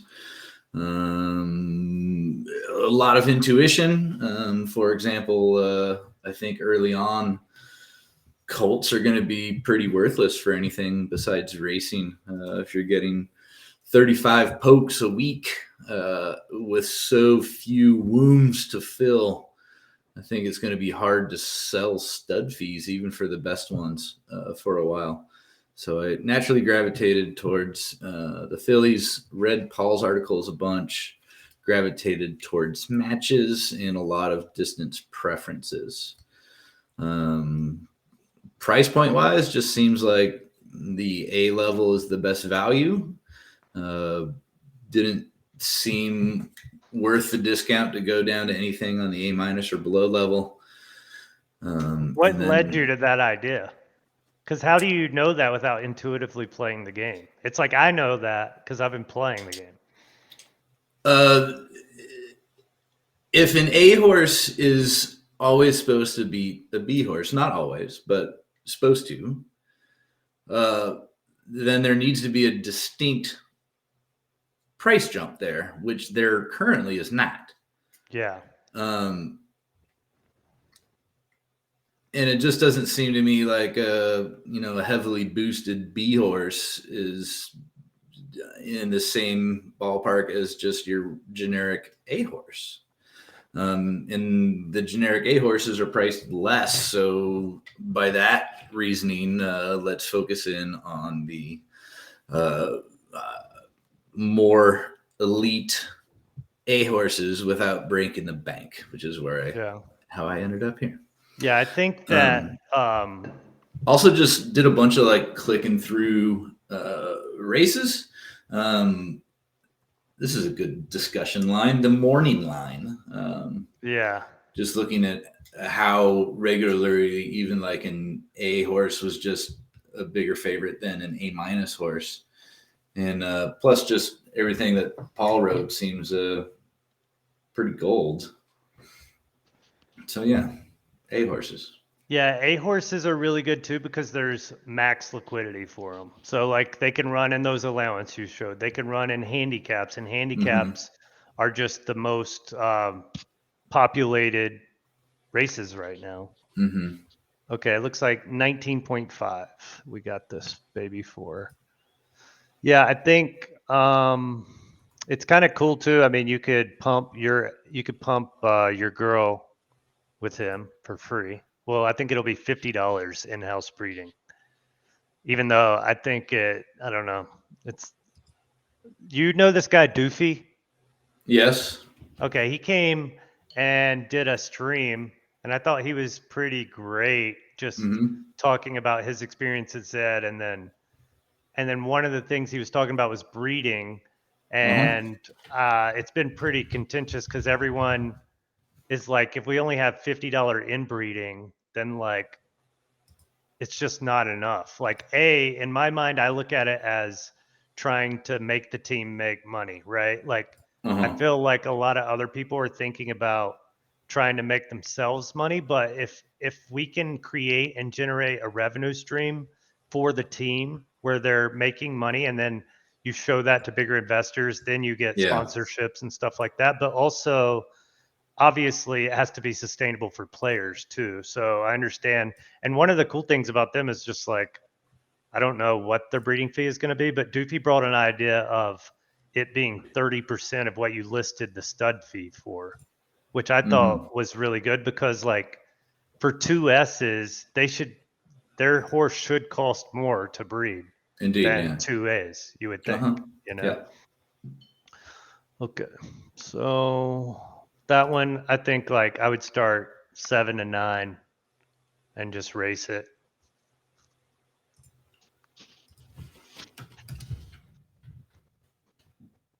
Race it rather than sell it? I mean, I would sell it. I just don't see. I think like you'll be able to breed your other horses, like the girls, for like probably $75-$100. Like I'm looking at even my best A colts, they probably won't have any demand, like exactly. A lot of people will probably go up to A+, S-.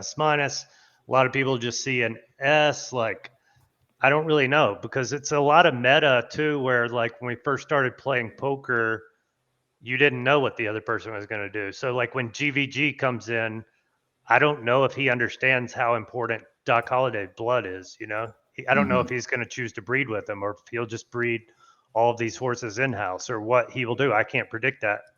I can kind of predict what a bunch of the beta people will do because they kind of all share some of the similar ideas of kind of laddering up your horse.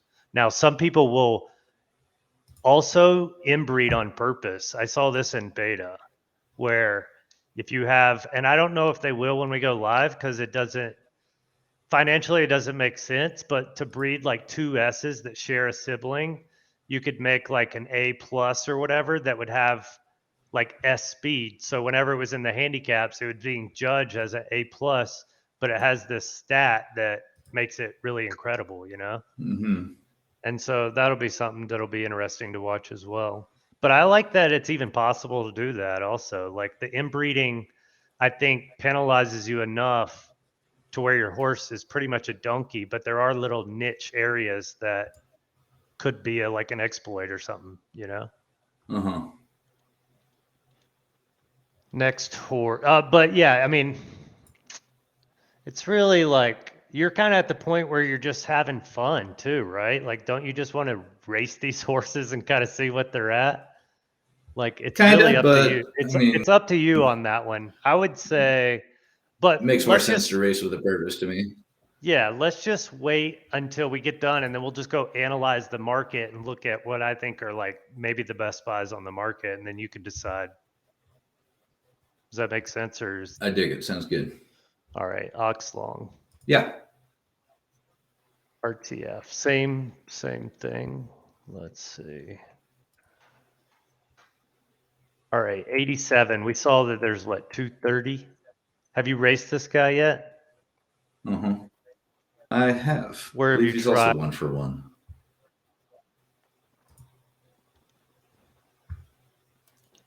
So to your point though, to talk about Colt profitability, right? Let's say Billy Breckenridge, his assumed entry fee is Mhm. probably 850, the one that I showed you.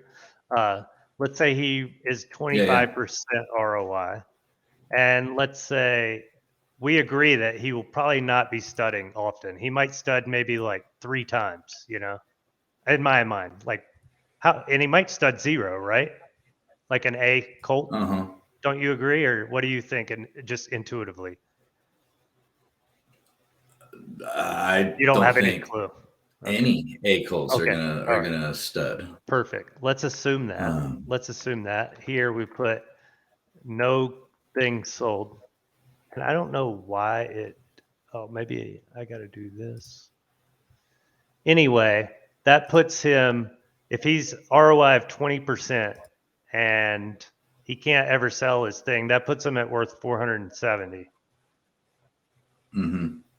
Now, oh, I've gave him assumed. That means, and I put the negative seasonal decay here. This is actually something that I did because one of the things about Colts is they might be mediocre in the first season, but when all the fillies above them retire, now they're going to become a stronger racer. So you can think That's a good point. seasons 2 through 6, all these Colts are going to get extra value in racing. So racing on the track, Mm-hmm. they will actually become more profitable. So that is really tough to predict, you know? And so I've been screwing around with that in my mind, trying to figure out like, okay, because it kind of hit me about a week ago, like, oh, I'm not factoring in that seasons 2 through 5. And this is another reason why I created the sheet, because I can go over to LDS and I can say 1, 2, 3, 4, 5, 6, 7, 8 horses above my horse are going to be retired and not racing. So that puts me, I'm Mm-hmm. like the 10, 25th best horse. That's going to put him up to like 15th best horse, you know? And so Mm-hmm. for the high stakes and stuff, and then we've got to assume that some of these colts are going to retire to stud. So there Mm-hmm. is a lot of meta in that. And I think that's where like I'm starting to focus on now as we get closer to live, but even more importantly, as we get closer to that first breeding of thinking about like the next 2 to 6 months. Mm-hmm. So he's 1-for-1. Beautiful. Run him at 9 again. That's pretty much what this means. Hmm. And I literally look at 9 as like a literal 8, 9, 10 range. I wouldn't enter any race that's not 8, 9, or 10 for his next race. And then just see how he does on the next handicap. A lot of times these handicaps, let's see. Oh, there was only 6 people in here. Mm-hmm. It's important too for your A to get an A- in the race. I think it deals something with the weight. Hmm. I'm not sure. Ghost told me that, one of my teachers. I bought his horse and he taught me the world. It was like the best investment I ever made. Hmm. But yeah, I think that one's pretty self-explanatory. I mean, what did you pay for this guy? Let's see. 15, I think. Oh, wow.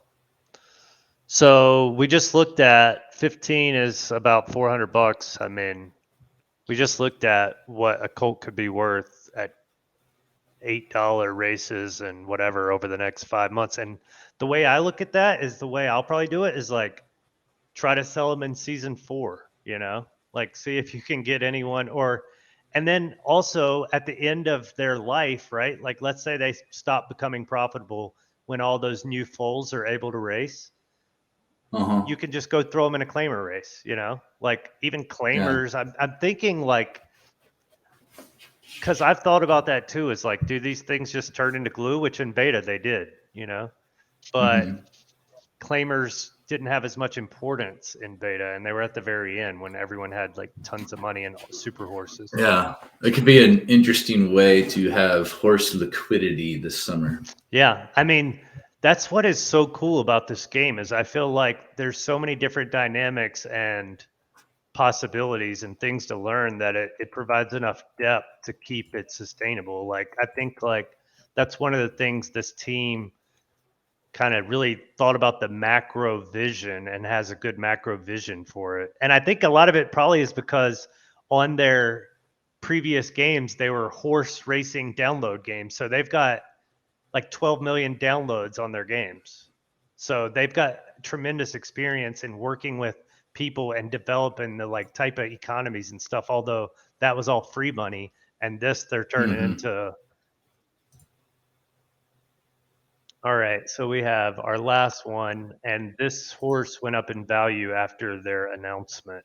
So in my mind, all of the horses in Left Dirt are worth like twice as much now, because the Kentucky Derby and Churchill Downs, that track is going to be a Left Dirt track.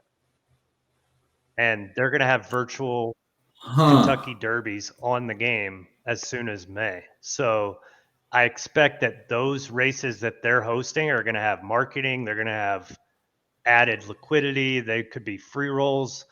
And that's going to be, you think about it, and not many people are thinking about this also, but you have such a big company like Churchill Downs that now when you're racing on Left Dirt at Churchill Downs in the game, if it becomes a thing like iRacing, have you ever seen eNASCAR and iRacing? They have this Coca-Cola series. Anyway, you create these virtual things that are similar to the real thing, and you get a lot of eyes on it. It creates sponsorship possibilities. Yeah. So imagine your Silks now have a sponsor on it because you're racing on Churchill Downs virtual track. I think that that's a very possible scenario. Wow. But even if for no other reason than the added liquidity, the fact that that Churchill Downs signed with them, they're going to promote their own track at the very least because they're going to make money off of that, And so it's really awesome because the past 2 months, most of my really value buys have been in Left Dirt. And it was so funny when I was buying them because I was like, I didn't really focus on any preferences. A lot of people have a different opinion on that. They think you should only focus on one preference. But what I did was just know the market inside and out and know what was a good value. And I would just buy what I thought was a good value. And it just so happened that most of it was Left Dirt. But I think that, like, obviously when you have an A horse in Left Dirt, I mean, this is a colt, but imagine the early winners of the first Derby is probably going to be this guy, Balthazar. But basically, it's all of these horses, right? It's all the upper tier S and S Menace, whether it goes firm or soft. But in a year from now, a year and a half from now, you could breed up to possibly be competing, or you could be, and I'm sure they'll have little smaller races too, like they have at the Derby, right? Like the stakes or whatever, like, so they'll probably have that for A, like I think that there'll be a lot of, and so that's why I immediately just raced and listed all of mine for like pretty much what I didn't think people would pay for them. And I'm just like, well, if I sell my A colt for 150 Solana, all right, I'll give up the 5th best colt or whatever at Left Dirt. So this one, you've raced him twice. Oh, you put him in an invitational, huh? Yeah, I'm a fish. Yep. Well, this is a good moment, It's a learning opportunity, right? Sure is. I was like, oh. Did you... Can't unregister. Yeah. Well, his ROI is going to be tougher to get now. Yeah, that's okay. We get to re-roll soon. I mean, he ran a 66, though. which is a pretty high number for an A. Uh-huh. So I still think I would run him at 12 actually, because you see how you actually gained on this field. Yeah. And this I would just take out. I mean, we know the competition is just too good, so I would just look at the fleet figure number and see that like Uh-huh. it was still a good one. Like if I go look at my best A's, their fleet figures are not that high. Like Louisa is, so he has actually the fleet figure of the one that's a killer. I mean, Wow. it is 2 races in, but we'll see. But they Yeah. said that the numbers should be lower. So to me, that's even stronger. But we'll see. Yeah, on the new math. Wow. Yeah. Huh.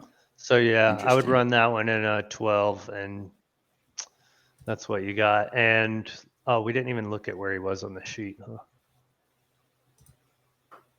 LDS. I don't even think I have a LDS. We might mate.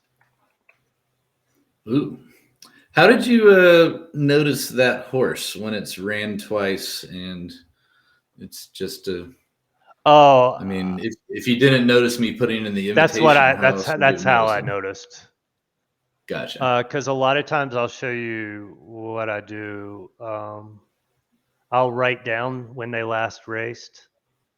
So now I'm not even logging anymore because I kind of know what I need to look for. But in the beginning, and I might create this still for the game, but for S minuses, it's really important that all of these topper horses have already ran. And so I've developed a scouting system so I know when to enter my Uh-huh. horses optimally and not dumb. Like Wow, brilliant. yeah. So yeah, which is kind of cool because like I've had some moments the past month where I realized like I've learned so much as even the OGs that in some ways I think like because I've been so in tune the past few months that like I might know a little more in some areas. But Uh-huh. also it's just I get so obsessed and go down wormholes and create all these sheets that explain to my mind, kind of draw the picture of everything that's going on so that I can attack it or figure out how I want to do it. So yeah, I mean that one's pretty straightforward. And how much did you pay for this guy? Man, Colts are 15, Colts are pretty. 15, I believe. I mean, I think that you'll probably get your money back on that and then running in a claimer at the end and boom. But you'll see. I mean, who knows? I mean, you could sell that one too if you want. But I think the meta has gone too far on the Colts just because of my theory on the added race. Added race value. Yeah, I mean, I don't think a lot of people are really considering that. They just think, oh, can't be paid to breed. But also, I think that there will be scenarios once people understand that like laddering up is a better strategy. Then yeah, you do need to go from an A to an A plus first, then go to an S minus. Because the reason the Gen Zero are going to be, they're always going to be amazing breeding partners because they're static. Their stats are always going to be static. And what you're going to see in Gen 1 and Gen 2 is you're going to see like an S horse, but it'll have like A plus temper, or he'll have like you'll have a really good stat, say like S plus stamina, but you can have a really low stat. So you start to see like think the Gen Zs are like this pretty level guide of how you're going to breed, and you're going to start to see like highs and lows of their stats when they retire. And so then the variance gets wider and it's tougher to find the exact perfect combo to mash them with. And so that's where the variance in the matches I think is coming into play. Like I still have a lot to learn with matches because like I said, I all of my horses were pretty high match when I first started, but it was also difficult because I kept breeding like B plus with the stud S. I didn't do the ladder up in the beta because I came in so late, but also my stable sucks so bad that I was like, this isn't going to be my typical horses anyway. So let me just try as many different things with these guys. Okay, so the horse market. Now we can go do some shopping or just look around. But what I do every morning is I just come to this sheet and I look at S's. First of all, when you do this, you want to update it with get ticket listings. Let's see what Joanna's saying. So it's like scrubbing the market kind of thing there. Yeah, this is just scrubbing Magic Eden. And Wow. and I've basically looked at this thing.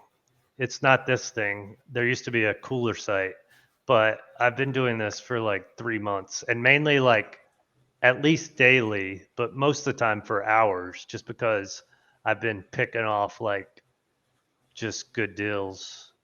Mm-hmm. But let's see. It's so tough for me with this screen zoomed in.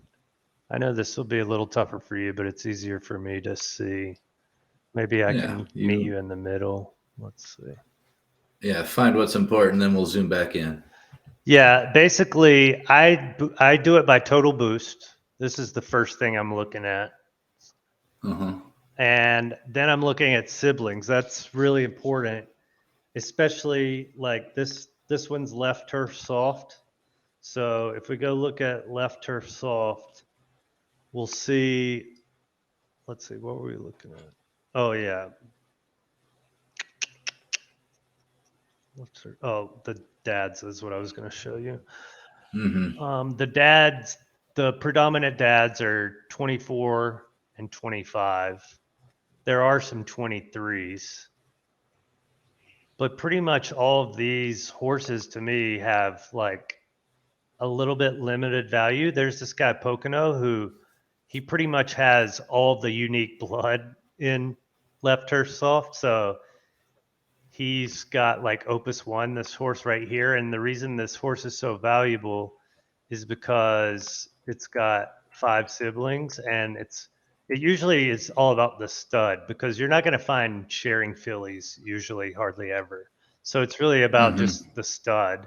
And so these two horses, not only are they the highest boost, and also if you look, it's 3 across the board and it's got Wow. 26 boosts. So 3 across the board here is just perfect for breeding because you've always got the ceiling outcome with this horse of hitting 3s, and Uh-huh. that's important. Like, and it's tough to find to mash 2 3s together, and it takes a long time of breeding to get that right. And so that's why like the unique fathers do have a little bit more importance. I mean, there are ways around it.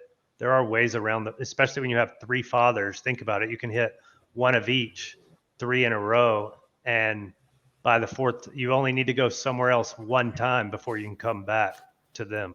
Mm-hmm. So there is possibilities, and that's why like one of my horses is a S minus 15 and a half, and I've had her listed and no one's bought her, but I value her probably higher than most, and it's probably because people don't see that there's like 7 inactive fillies here that who knows if they're even going to show up or not, you know?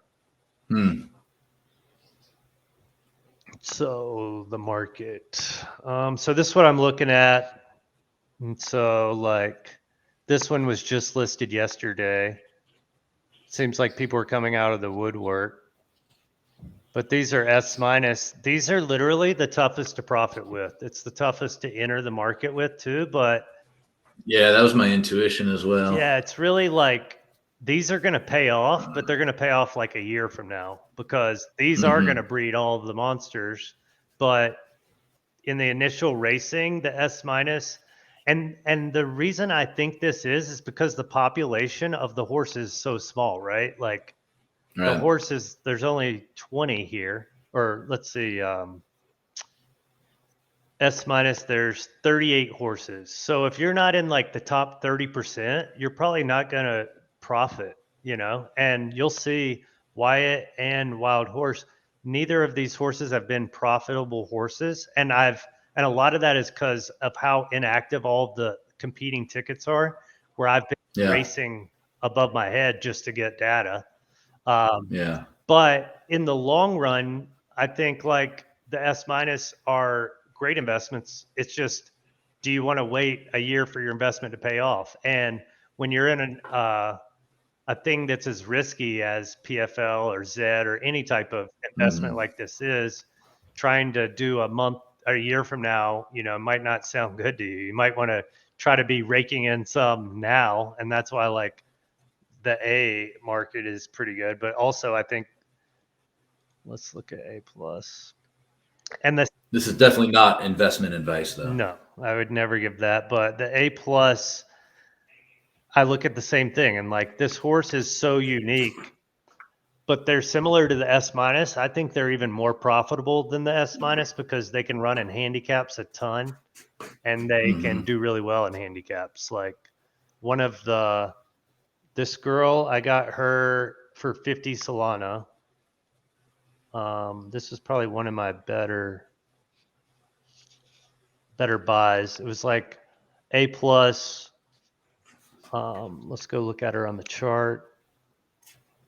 And I think this is why this sheet has definitely helped me to do a bunch of buys because I can look. But you see, she's like a top 10 A plus ticket, and I got her for 50 Solana, you know, and she's already up 4,100 Derby, which is $50 or whatever.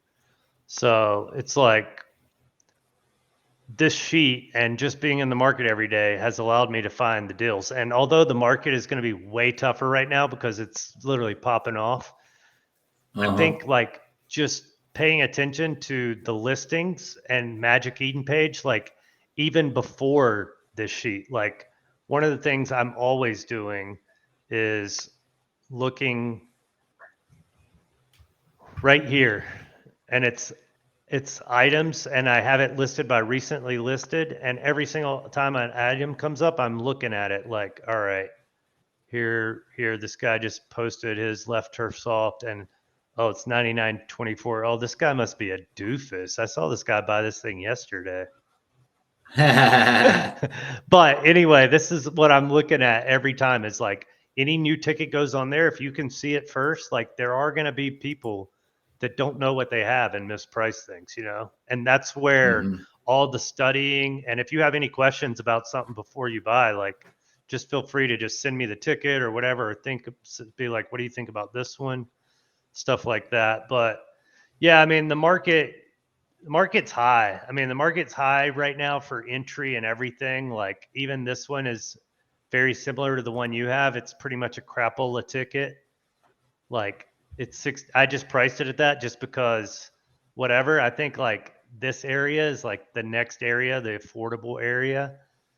And they're just pretty mediocre pieces. Like all of these pieces are going to be pretty mediocre in my opinion. It's like you might find some that have matches. If you do buy in this arena, just buy the ones that have matches if you can, I guess, because I mean, you still want boost. It's really tough for me to tell you what to do. I feel like I would rather have more boost than matches at the end of the day. There are some people that would rather have more matches because they think it's going to help them, whatever. Ideally, you want both. If you have both, you have a bomb ticket, you know?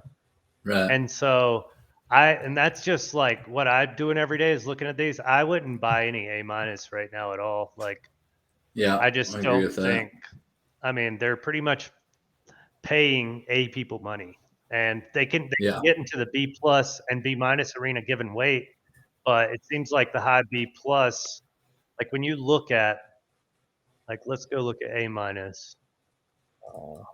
We've got, well, we got pretty decent boost, but you'll see 25 through 22, and then let's see if I have a B. I don't even have a B plus tag. Left or so these are, it's pretty similar actually. So they could probably profit in the ones where they give 2 pounds to the B plus and 2 pounds to the B. And that's where I'd be sticking A minus. But and I have A minuses. My best one is this guy, Billy Breckenridge, but I still think he sucks, but he's won 4 races.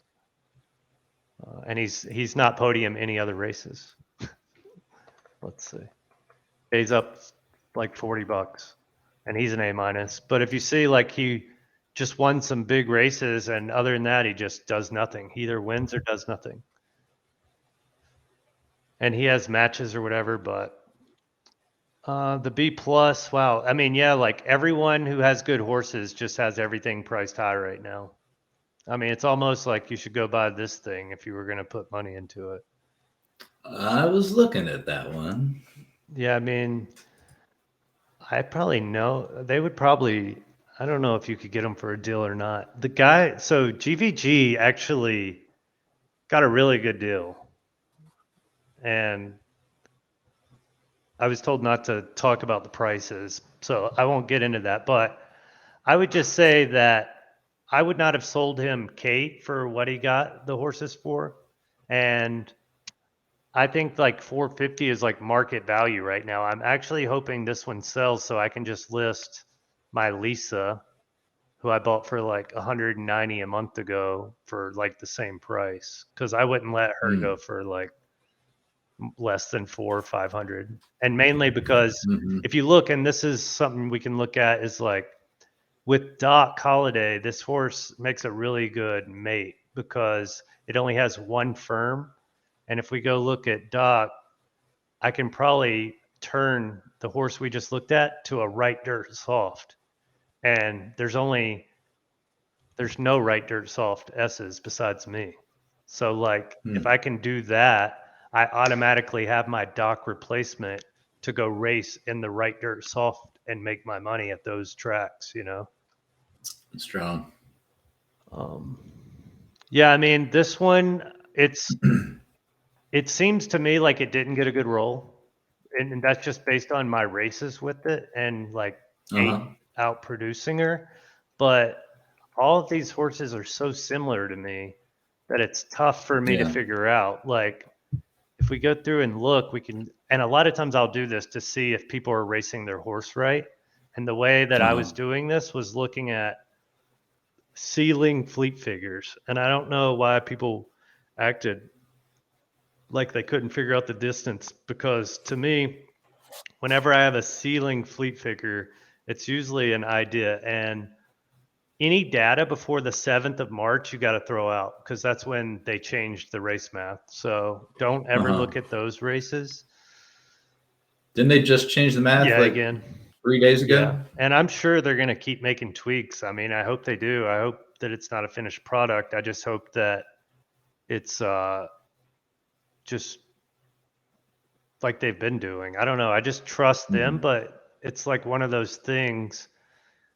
I mean, they have a lot of control over stuff. And so that is a risk, right? For us, the racers and holders, to trust them. And so far, their actions have been trustworthy. But this is why crypto was invented, right? It's like we know people, we know stuff, but they're going to get audited, all that. But even, I don't know, the race math is so important to everything. And I think that because it's so important, they're always going to do their best to make sure it's on the best it can be too. But this girl, 10, 11, looks like 7 was her highest thing. No matter what, this is going to be just like a breeding monster, but I don't know if it's going to win. I mean, if we look at it on the sheet, and this is just, we've got enough data, you know, she's got 22 horse races. And so she's 5-5-1. And there is a lot of variance. I mean, there's variance for Kate, but she's 19 out of 31 on the podium. So we can probably say she's going to do it, you know, as long as they don't re-roll. I mean, if they re-roll, then this horse is even worth more, the one that we're talking about now. But as far as just winning, I don't know. Oh, we were going to go to the sheet. So where is ZK? And see, it's literally the same horse as Kate. So for breeding purposes, it's going to do the same thing. And Kate produced a top 5 horse out of all the betas. It won like a million Derby. And I think that all of these girls are going to retire. Like we talked about this earlier, these 10 that are all pretty much the same horse, like even down to the stat, they're the exact same. Like Kate has a little bit more stamina boost, which in the other 2 previous betas, Kate was just a sprinter. And so now it took me like 4 races to figure out Kate's actually better 10 to 12 every time, which it's kind of cool because whenever they run the big race, the third time Derby, it's always at 10. So ideally, your best horse will be at 10, 11, like same with the Kentucky Derby, the virtual one or whatever. Yeah. So these are things to think about. But this horse for sure, I think like even if you don't race it, even you could race it more selectively, knowing that maybe it isn't as strong as the one's predecessors. But I mean, if I had the liquidity, I'd probably buy it. Or if I didn't already have, for me, it doesn't do much because it's the same exact father, you see? Like if it was a Yeah. 21 or a 23, I would have already bought it because it would give me a different, unique bloodline. And I don't know. I mean, I think it's a good investment. And even if you did buy that one, we could just do where we alternate breeds on Doc. So like Doc could hit it for a breed and then you get the first horse and then I get the second horse and then we just alternate. These are the types of deals that I think will end up happening. And I think it would make sense more for you to just pay for Doc to breed so you get to keep it. Because especially if I'm going to be charging 500 or 700 for him to breed, because it's tough for me to really price them right now, but that's just like a guess. But those are different ideas because I'll probably offer those up for people that don't want to like pay the fee or whatever. But yeah, I mean, that's obviously the best horse on the market for the price. I mean, S minus. They're like these other ones I would love to buy. I wish I knew who owned this one and this one, these unique fathers. Just because I'd like to negotiate, but I probably would pay them about half of what they have there. And I realize that like what I'm willing to pay is probably gone because I just told myself that's how I was going to do it. I was going to fire sale, buy the fire sales, and I still want to consolidate and try to get some off the top before we go live, like 10 to 15K worth, because my stable's probably worth like 60. And I would just like to get the money that I bought Kate and Doc Holiday for, which was about 20K total. But that's pretty much like all the other willing and dealing I pretty much did with old NFTs and stuff like this. So that's just kind of my strategy. Which with their announcement, it just made me feel so vindicated because the prices have been going down and stuff. And even with my coach and Joanna, it was like such a great turning point to realize like the validity. And Joanna works for hospitality marketing, and one of their big blind spots is marketing. And so I just can't wait for Joanna to be in the infield at the Kentucky Derby talking to him about, and she's already told him like, you guys need girls walking around at these different places with just iPads. Remember like the WSP girls? Like they just need that, just signing people up constantly. And it's like, oh yeah, of course. And so Ian already added that to the list for his assistant or whatever. So it's just cool to kind of be a part of everything that's going on. That is cool. Yeah. What other questions do you got? What merit do you give to the morning line odds? Oh, the morning line? Well, in handicaps, I disregard them wholeheartedly. Okay. The morning line to me tells me who the algorithm which they've created thinks is the better horse. And so it gives me a guide in a way of, I was going to try to find one.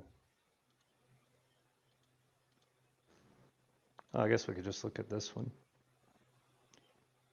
Well, so one of the things is I know the Pelennor Fields is the best horse, and this one got a sick roll, and it's dominated all the top things. This guy Balazar is the first guy to get 100K in career Derby so far, and he was also the second person.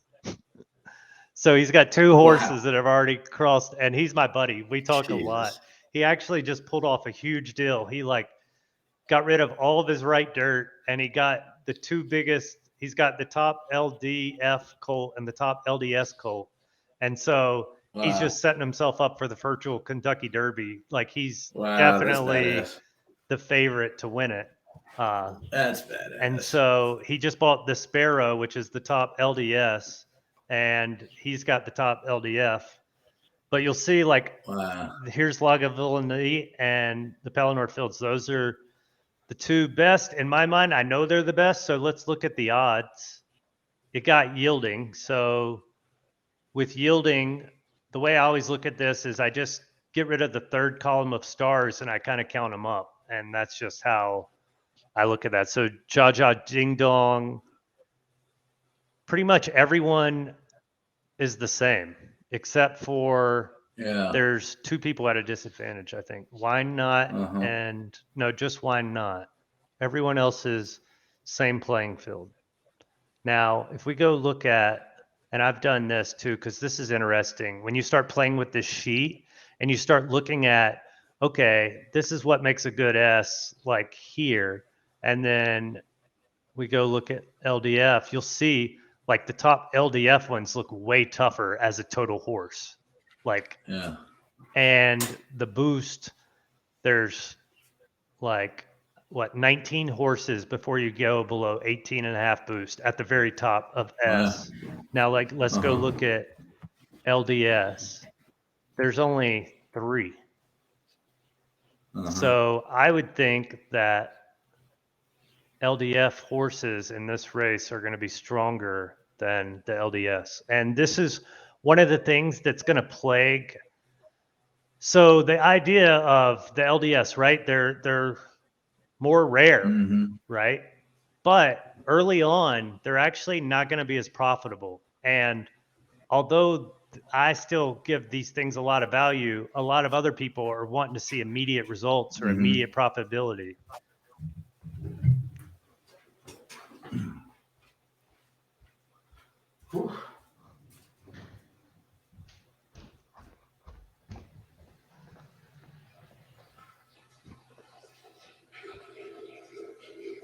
Baby. Baby. Are you hungry?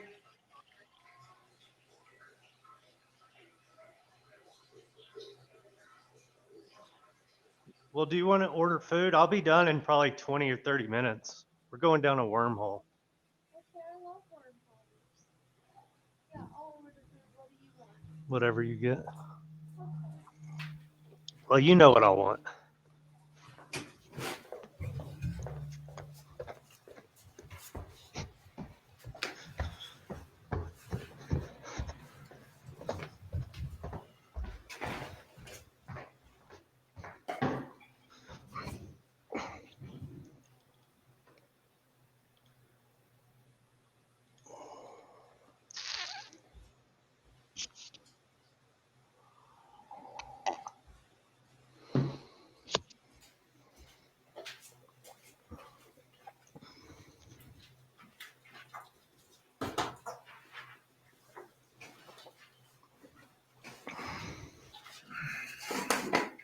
But I think overall, do you hear me?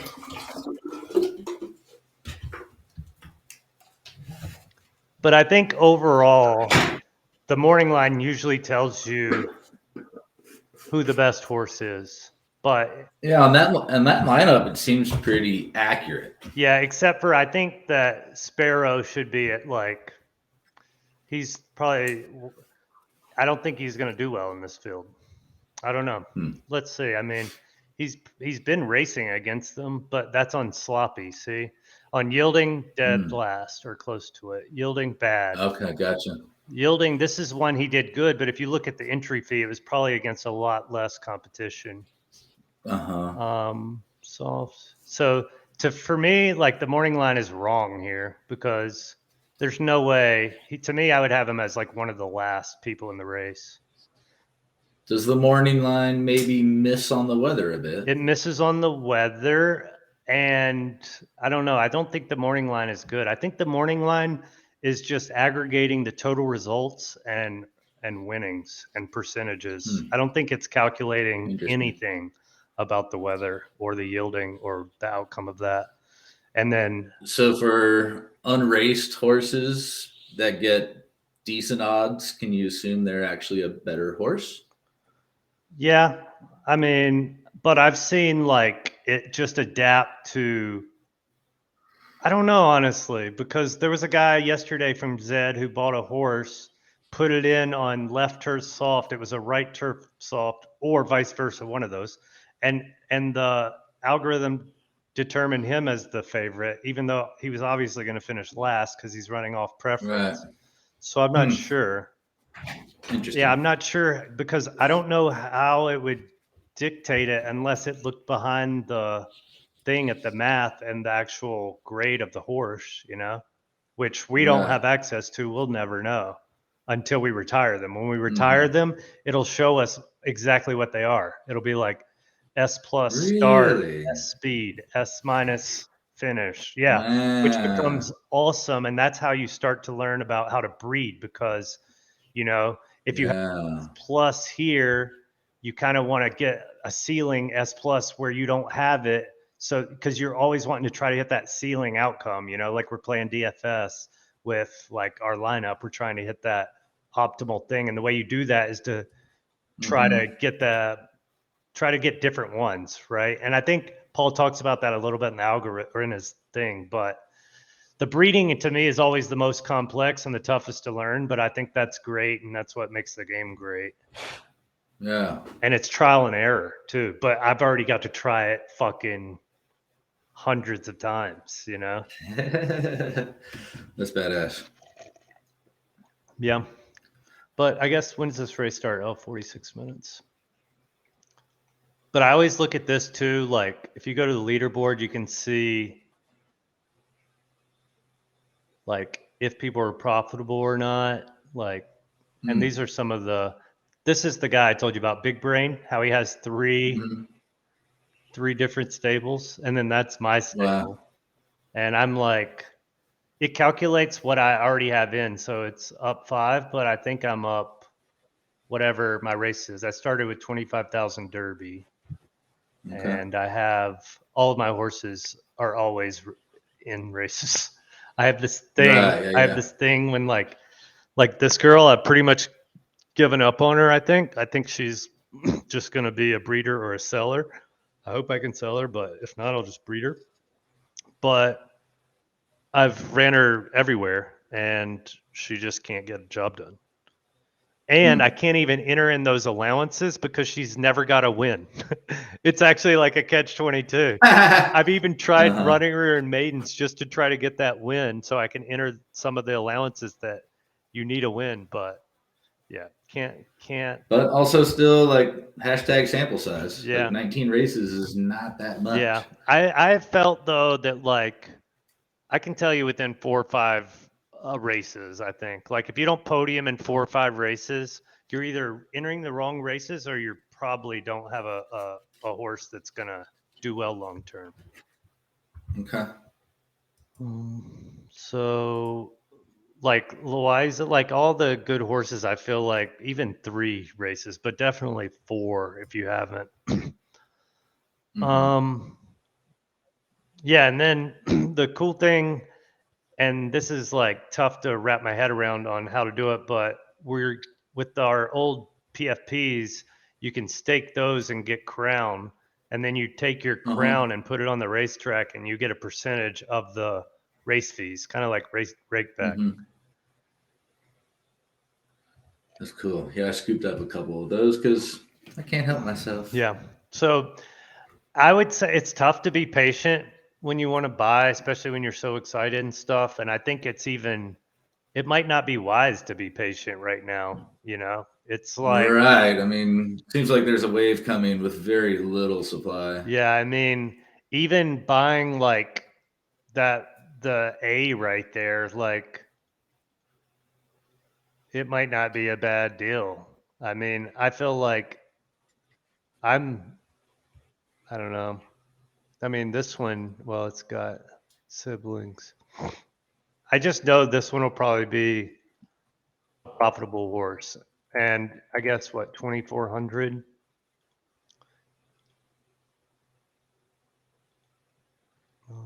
Let's say it's 35%. My model, it would be worth 3,500.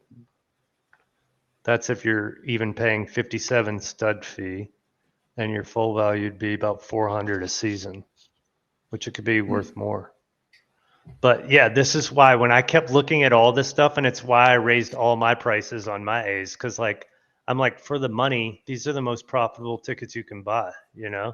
Now the thing about that is one of the keys about buying higher grades is that eventually you'll be able to race $50 average buy-ins, $100 average buy-ins, hopefully, you know. Hopefully Right. they'll double the beta buy-ins, but who really knows? A lot of that is stuff we'll learn when they release this next blog, probably because I think everyone's number one question is going to be, how are you going to juice the races and what extra incentive am I going to have to race? That's like a lot of people's thoughts. And these are like the OGs, you know? Right. Is that your thought at all? Like as a newcomer, that's not a thought at all, is it? I mean, company sustainability is definitely a concern. Seems like this is a pretty bitchin' team, though. But it's still a small team. I mean, do you really need incentive to race when the thing that you own is a race horse?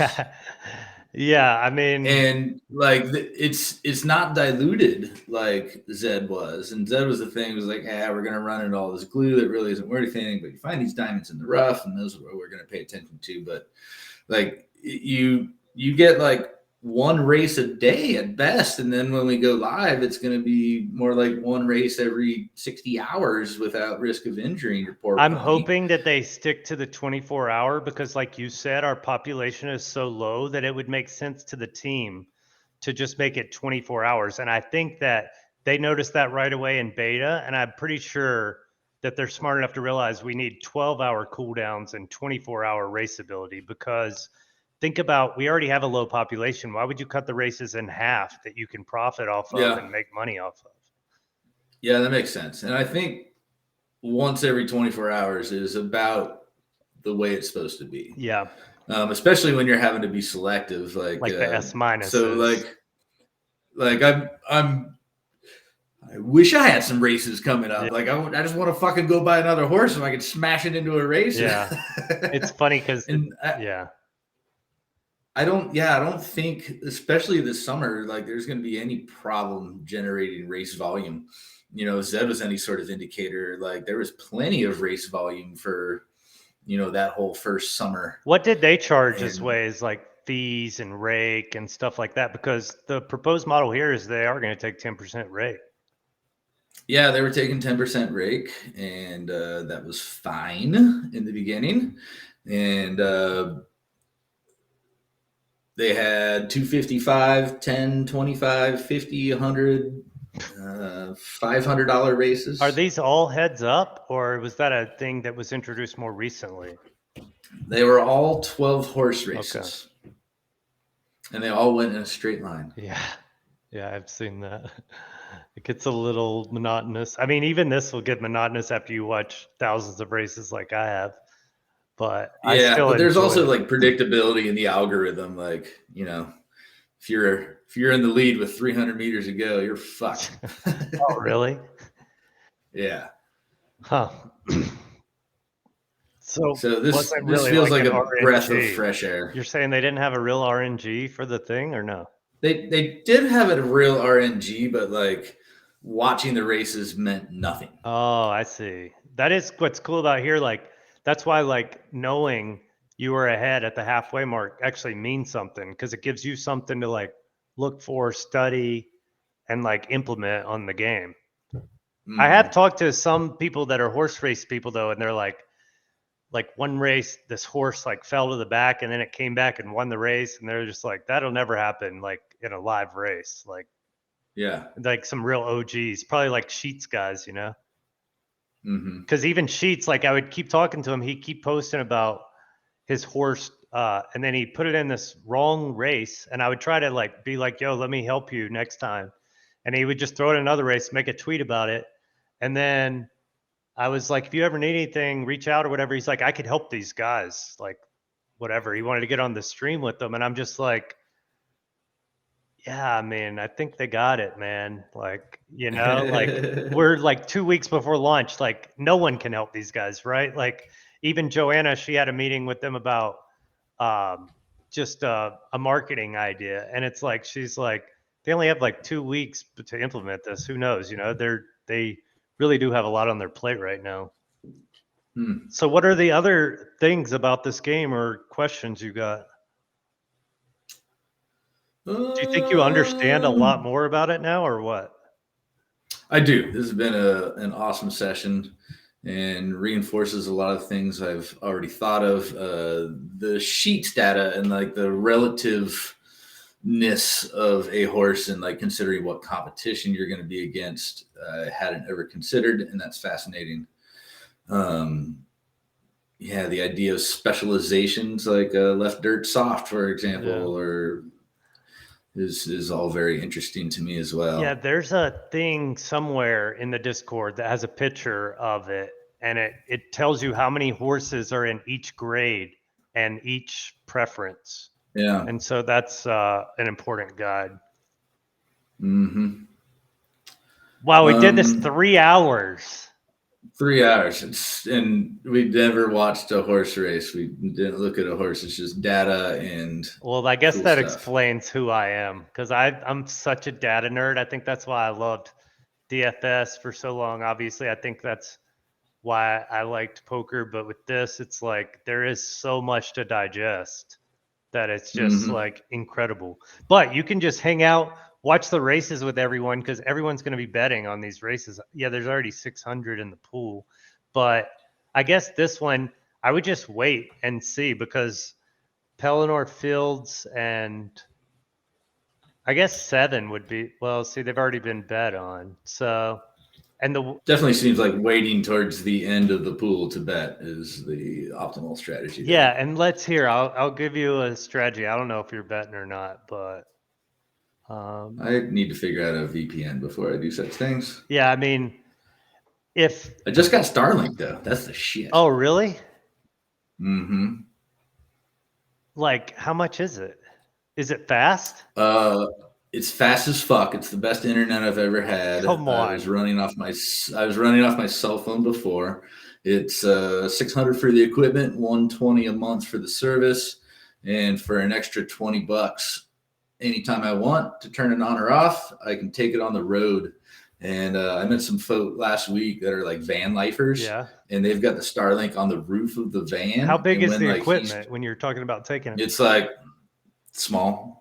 Like a cable modem or a direct TV. Like a suitcase. Okay.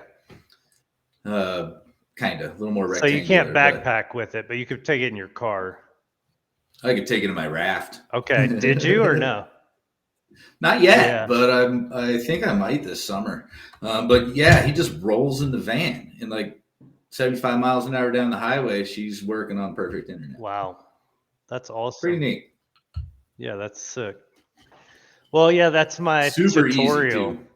So, and Yeah, it's a great. this one I would probably bet on G-Spot only if there was a lot more liquidity where you were getting like decent odds, because even the odds you see, you just change them by placing a bet. You know, like Yeah. there's so little liquidity. That's one of the things I hope is that one of these partners can come in and like juice the liquidity and like, or just be a bookmaker, you know, because that would be a lot better. And I know that they have a lot of partners, speaking of Churchill Downs, but I don't know if people are willing to get on that, but you know how bookies are and they love to make a 5-7%. Like, why not? Yep.